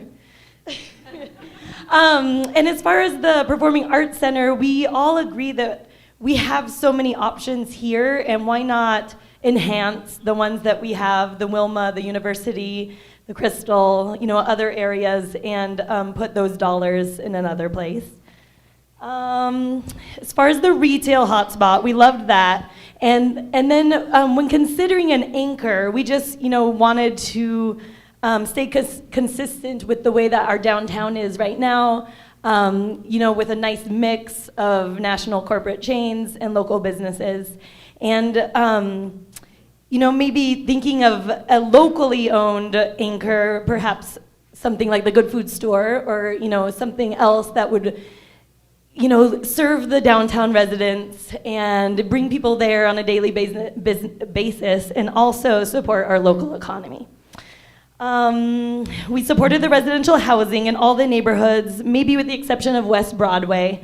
But we thought that transportation options really needed to be addressed. The bus, we've talked about a flex car system, which we'd heard about and thought would be a great idea, and just enhancing those systems. Open space, we like that. We like the whole park and everything, but it just seemed really hypothetical to us, and we would like maybe another option for another space besides the depot and the Roundhouse Park. And the fact that we still need those trains, and the commuter, aspect of bringing Amtrak back, or maybe an intermodal hub to decrease semi-travel. So we don't want to get rid of those hovering trains, unfortunately. And along with the open space, the riverfront option we thought was great and much more viable. And, of course, losing parking is sad, but with these really pretty multi-level parking garages with retail on the ground floor, that would solve that problem. Last, the streetcar we thought was fun, and visitors would like to ride them, so would the children, but the route seems very limited, and if it could involve commuter trains and something down the Bitterroot, the airport, the university, and just be a little bit more encompassing, it would sound like a good idea and a sustainable idea. Thank you. Someone nearby, here and then over there. Okay, at our table we focused just on a couple of different issues. The neighborhood preservation zones, I think you call them. We had some concerns about that, as the area to the east of downtown, which the primarily residential area has been determined as an area that's blighted, and we're trying to see redeveloped. So we had some concerns of exactly how that's preserving those areas is being interpreted, and wanting to make sure there's some encouragement of redevelopment of those areas, and trying to find the right balance of, exactly what do we mean by preservation there. We also touched on the idea of the streetcars as opposed to buses. We weren't really sure what the real difference is. Why not just have more buses and better buses, and maybe make them look like streetcars?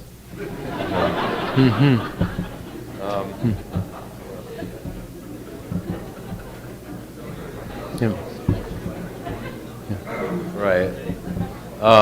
We like the bike lane idea, and putting in those bikeways. We think that's a good thing.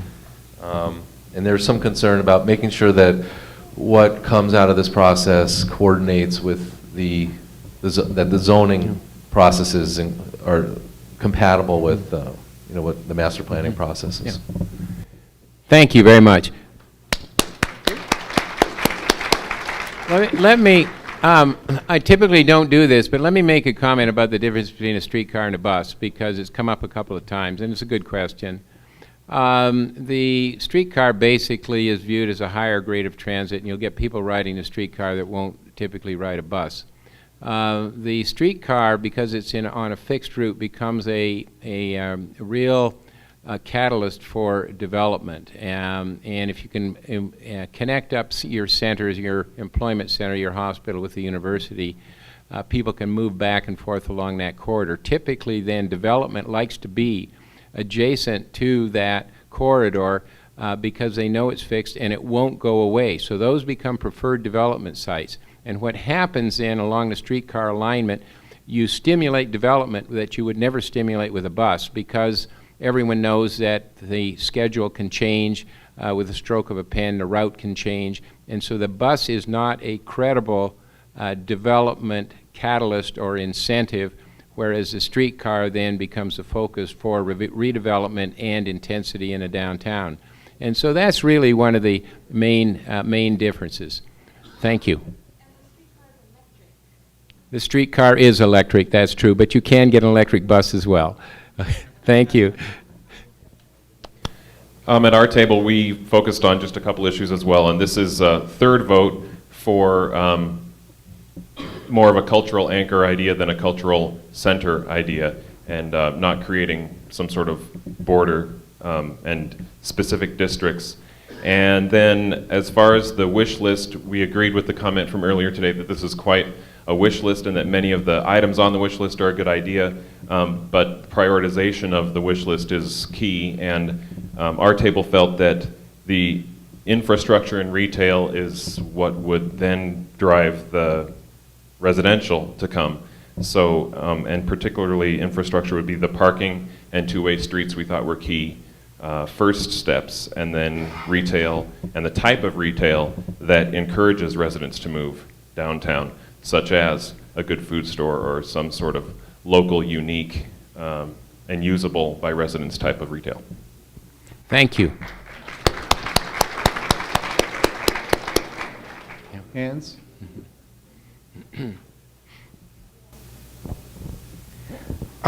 We had some discussions on our table. We won't go through all the details, but there was a conflict between where an employment center should be located. We thought that was very important downtown, whether or not Madison Street and East Broadway would be the appropriate place for that. We thought that was a little too distanced from the downtown core. The government center, of course, right downtown would be a strong thing to put in there as an employment center. Then the conflict between housing and where housing should be located. We all seem to have consensus that live-work should be really important to cluster and to go up vertically in the downtown core and make that work better and smarter. An idea would be that Garlington, Lone, and Robinson parking lot right behind the Ox, across from Sean Kelly's, huge dead zone, huge parking dead zone. And if that could be a public-private collaboration to make more vital downtown activity there for housing, stores, retail, and parking, that would be a great core area to look at. We didn't see that in the things that you were proposing earlier. The other thing that we talked about was the cultural center. And what we're advocating there, I guess, I don't know, hopefully this is a consensus, is that the cultural center not be necessarily one big one, standalone at the Triangle area, but one that would have places to eat, places to live nearby and could help empower other small cultural center nodes around town instead of one big, Leviathan. Looking at creating the impetus for smaller cultural centers around the whole downtown to start out. And then the other thing I wanted to point out is this form is not a good form. This form doesn't give us gradations. It says yes. Well, of course, most people in this room would say yes to most of the things on this list. There's very few no's. I don't know, maybe there's a bunch of no's out there. But we would like to see gradations so that in your analysis of this form, you'd be able to see the flow and flux of where we come out instead of just saying yes or no. That's a little too black and white for all these great ideas. So I wanted to point that out to you guys. Thank you very much.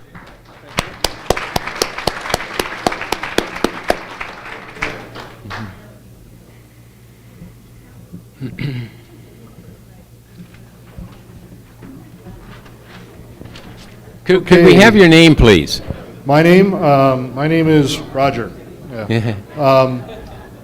A lot of the stuff we talked about has been talked about at other tables. We focused on things that could be done early. One of the ideas with creating all the new parking, we ought to look at maybe expanding the park down at Karis Park and moving a lot of that parking out of there into new structures, not eliminating it, but just relocating it into downtown as a part of adding to the parking supply we have. With the rail yard housing, it'd be great if MRL would play. With the triangle housing, we thought that was a much better idea than a performing arts center on the triangle because housing is going to be active 24 hours a day, 7 days a week, and the lights will be out at a performing arts center a significant amount of the time. The government center, keep them downtown, keep us downtown, whatever. The cultural campus, again, the performing arts center is a long-term project. The streetcar is a great idea. You need some local circulation before you start bringing people in on a train from the Bitterroot or whatever. They need a way to get around town. But maybe look at some things first, like better bus service in terms of schedule frequency and hours, starting earlier and running later and running on Sundays and things like that.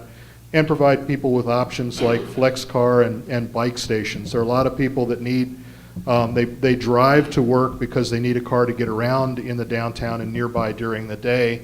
And if we had flex car or we had bike stations, you could pop out and go to the university and back and be able to use transit like a train to the Bitterroot. And the two-way streets, a no-brainer and something easy to do early on. Thank you. Hands next.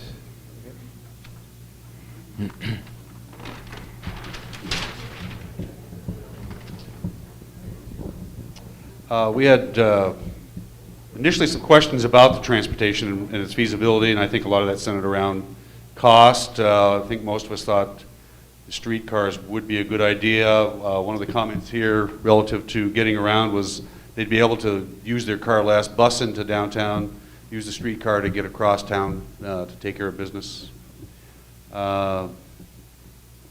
It needs to be tied to a larger commuter system, would help it out eventually. There were suggestions about, instead of having housing on the north side of the tracks, it might be better for employment. The employment factor and move the housing in the area of St. Pat's Hospital. Cultural campus, I think all of us at this table were concerned that the way it's structured, it might exclude the current museum that we have, and maybe elongate it or do something along those lines that would include it. We had some issues, potential issues on right-of-way. I've heard these before relative to putting bike lanes in. Is there really enough room, and can we get governing bodies to support our wishes there? And again, it'd be great to have a grocery store, maybe even schools in the downtown area if we're going to increase the housing density. Thank you.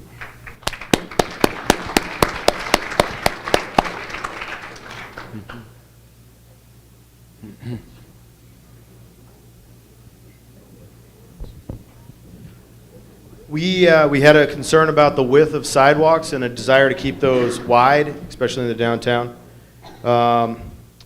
And I thought maybe a little bit more explanation of the emphasis on retail. I know it's something that came out of the first meeting, but we had a pretty spirited discussion about why that is the focus of this plan. And so explaining maybe the fragility of retail and why it gets so much focus, I think would probably be fruitful going down the road. We had support for the Performing Arts Center, although we were, I think, open to possibilities about different locations, at least, but there was also preference for the Riverfront Triangle. And we had a spirited discussion about the convention center idea. However, we are sure that we don't want to see cats in the Adams Fieldhouse. We also, we want to hear about how services are going to be provided for people who choose to live in downtown. Things like daycare, laundromats, workout facilities, groceries, and these sorts of things. How does that enter the picture, and how do we ensure that we make a place for those? We don't prevent them from being there. And finally, we wondered about the culture that's going to result from all of these proposed changes. One of us is sort of reminisced about 30 years ago about how 9 out of 10 people on Higgins will meet your eye and wish you a good day when you walk past them. And is there a way that we can get that back through all of this stuff that we're doing, and making sure that we at least don't push it in the other direction? Thank you.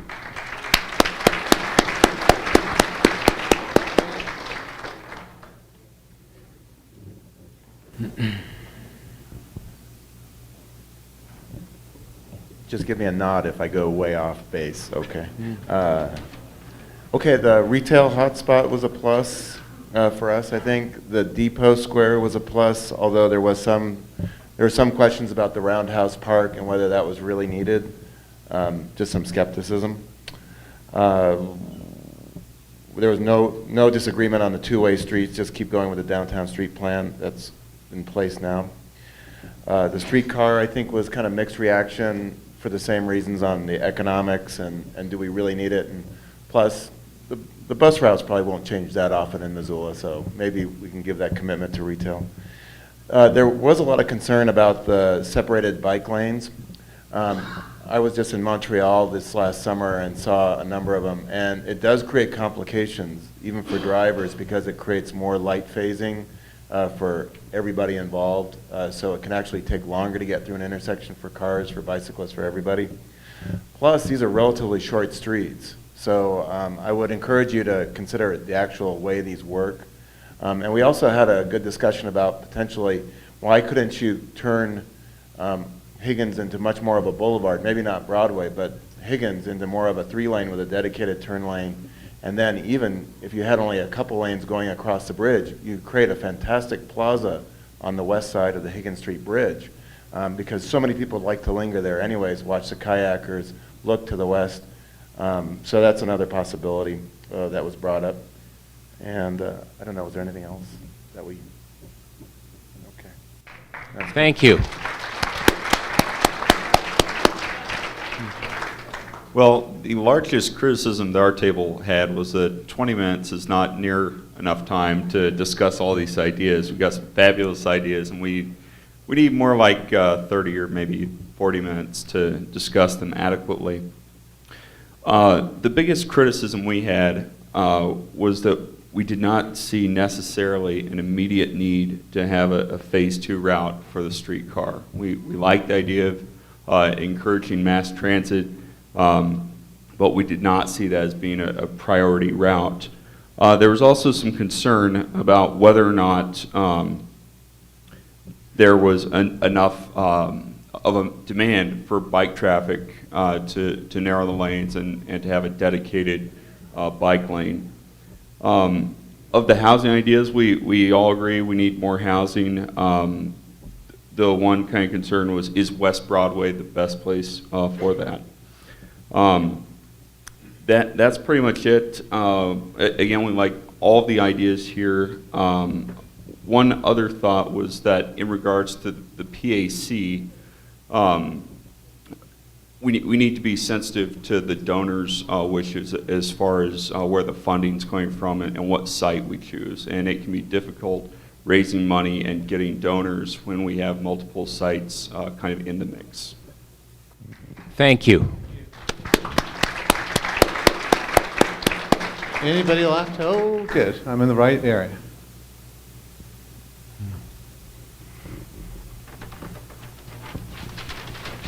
Our discussions were pretty similar to much of what we've heard. There was some concern raised by some in terms of the neighborhood protection zones and how that actually can work, and a question about, in general, about how zoning regulations and other kinds of details would follow the land use proposals that we have. There was an issue raised, how is the retail hotspot concept going to happen?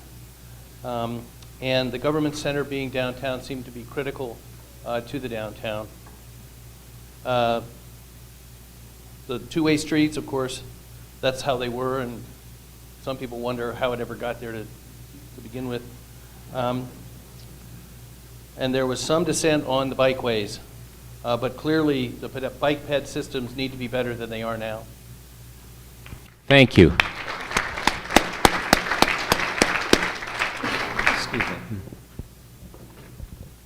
Yeah, our table was pretty enthusiastic about most of the ideas. The one sticking point for everybody was with the rail yards housing. We were feeling like, you know, it's good to have that kind of contingency plan if the railroad divests or whatever, but we really do want to promote, you know, Amtrak passenger rail and more freight on rail versus trucks. And then we had concern at our table about just prioritizing preserving historic buildings, making sure that income and good employment keep pace with rent and property taxes, taxes and property values, and definitely promoting local businesses over corporate and national chains. Thanks. Thank you. Any tables we haven't heard from, you can also abstain. Yeah, we've got some over here, Don, on this end. Coming. Yeah. The downside of a big crowd. Mm-hmm. Okay. Jerry Miller. We agreed with quite a bit of what everyone else discussed.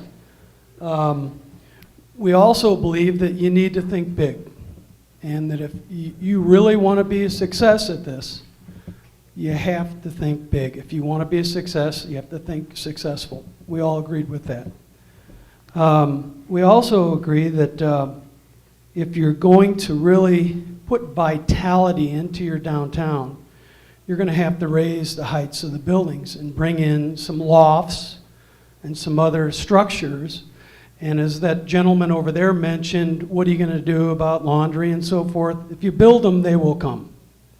Whether it's parking in the same buildings, you know, but we believe that there needs to be more lofts and condos and things like that for people to want to come downtown, affordable, and then everything will come with it. We also like the idea of streetcars. We think that it's easier said than done, but we like that idea.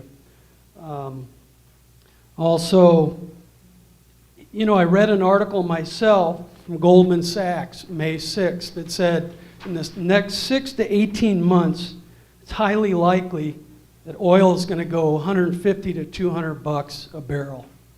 And we need to think everything we do with this, we have to keep that in mind, and especially with bringing people downtown and keeping your vibrancy and your vitality of your community. And I think with what that gentleman said over there, you need to put in this plan, even though it doesn't directly relate to downtown. For the region, more cities right now, especially Kansas City, I just read an article, they're committing hundreds of millions of dollars to bringing 2 huge intermodal sites to their community.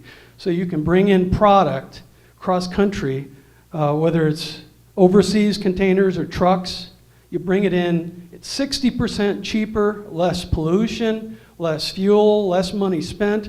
This community needs an intermodal site, and I think that whether it's Rail Link or who you have to get with, there needs to be a dialogue on that. I don't know if you can include that in any kind of master plan, because it brings your product prices down, which helps your downtown. It helps your entire community be more competitive. As far as the jobs that you were talking about, you're going to have people staying here, and there's going to be better paying jobs because you're thinking long term. So thank you. Thank you.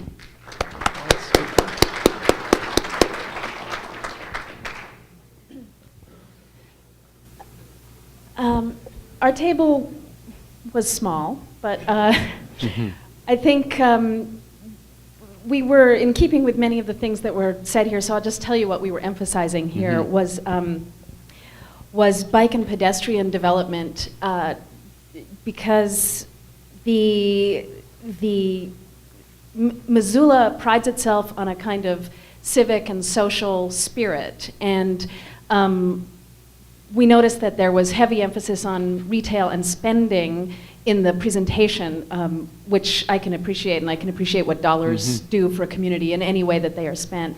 But just given the popularity of things like the farmers market, Karis Park in the summer, out to lunch, we know that Missoula wants a way to be together and to be social, not spending money, not making money necessarily at the same time. So we felt like increased bike use encourages that, increased pedestrian use encourages that. We really liked the streetcar idea, and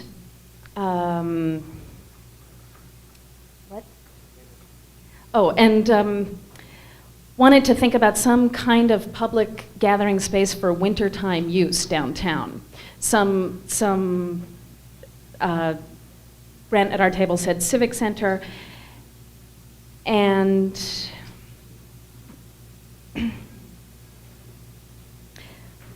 we hate the streetlights. Thank you very much. I'm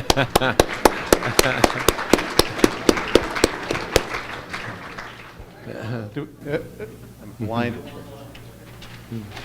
Best? Yeah. Best for last, I doubt it, but try to make this quick.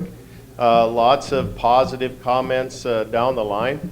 Very strong on retail hotspot, on the open space segment, particularly with the Roundhouse Park. Big concerns about how to compensate property owners, how to get them on board, who may have very big investments down there to get some open space. I think pretty strong, everybody was pretty strong on working on the housing downtown, particularly the railroad housing. With respect to employment, the government center is the big one at this table. That's very important to remain and stay downtown. One person thought that the flowability among all of the components with respect to not just necessarily car traffic, but just that everything is connected thoughtfully so that we don't have problems there. Cultural visitor components, that was kind of the weak point at this table. There was not a lot of discussion on that. The bike pedestrian off-street system was a good, something that this table thought we should consider very strongly. The streetcar phase 1 particularly, I think there were some big proponents at this table. One person thought that we should be reminded that a streetcar would likely work long enough hours, maybe round the clock, and there are economies downtown that are driven, after 5 o'clock as well. Also, with respect to the two-way streets, we had that was a tough one. One individual thought that there was a safety issue with making it back to taking it back to two-way, and another comment was that those one-way streets were probably designed to move traffic through Missoula, and so they're probably obsolete now in as much as this is a downtown plan. That's it. Thank you. Any other, we got a couple of tables here. Couple left. Yep. I'm going to get this one first and you next.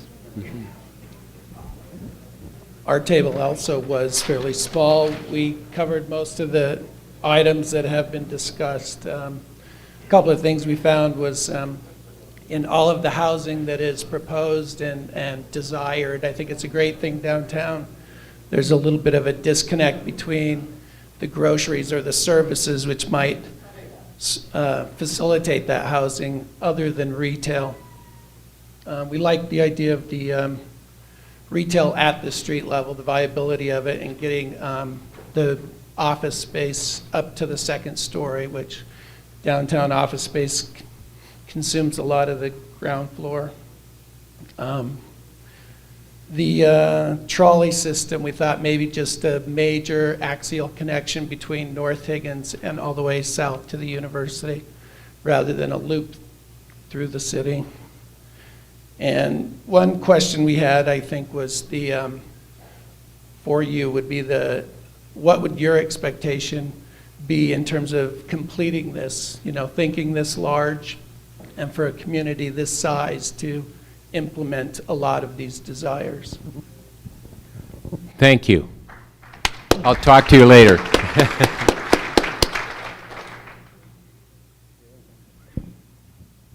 I'll be super quick here.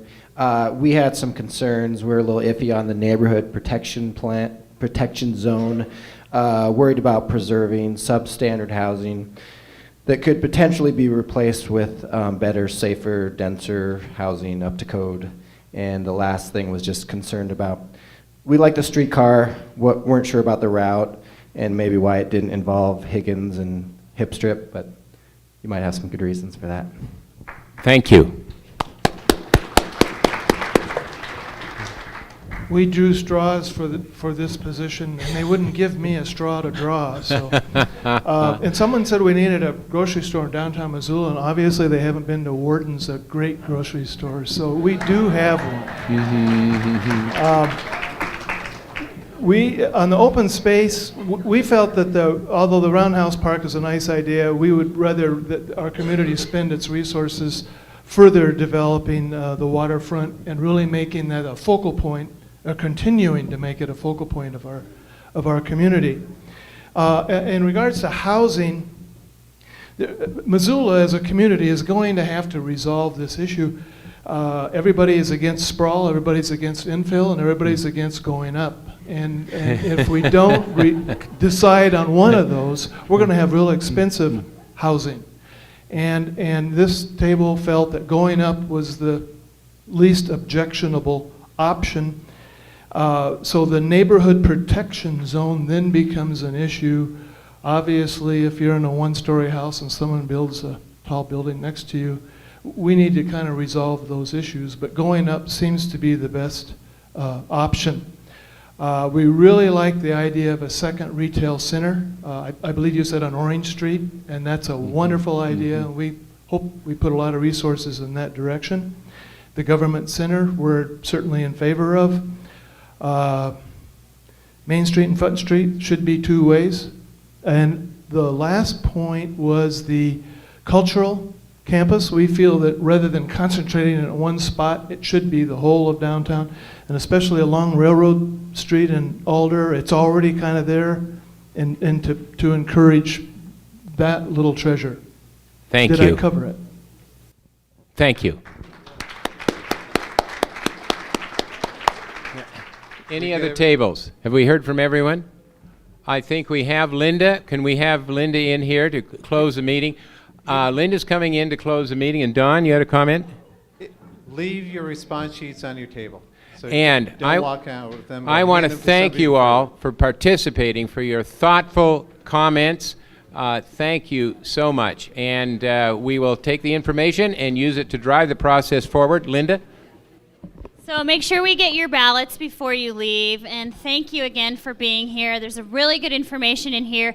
There is on your table a zip code document, but you don't need to worry about filling that out if you've signed in. What we like to do is get a real good understanding of where people are coming from in the community, and again, I'm just so thrilled with the turnout tonight, and thank you so much, and have a great evening. Great.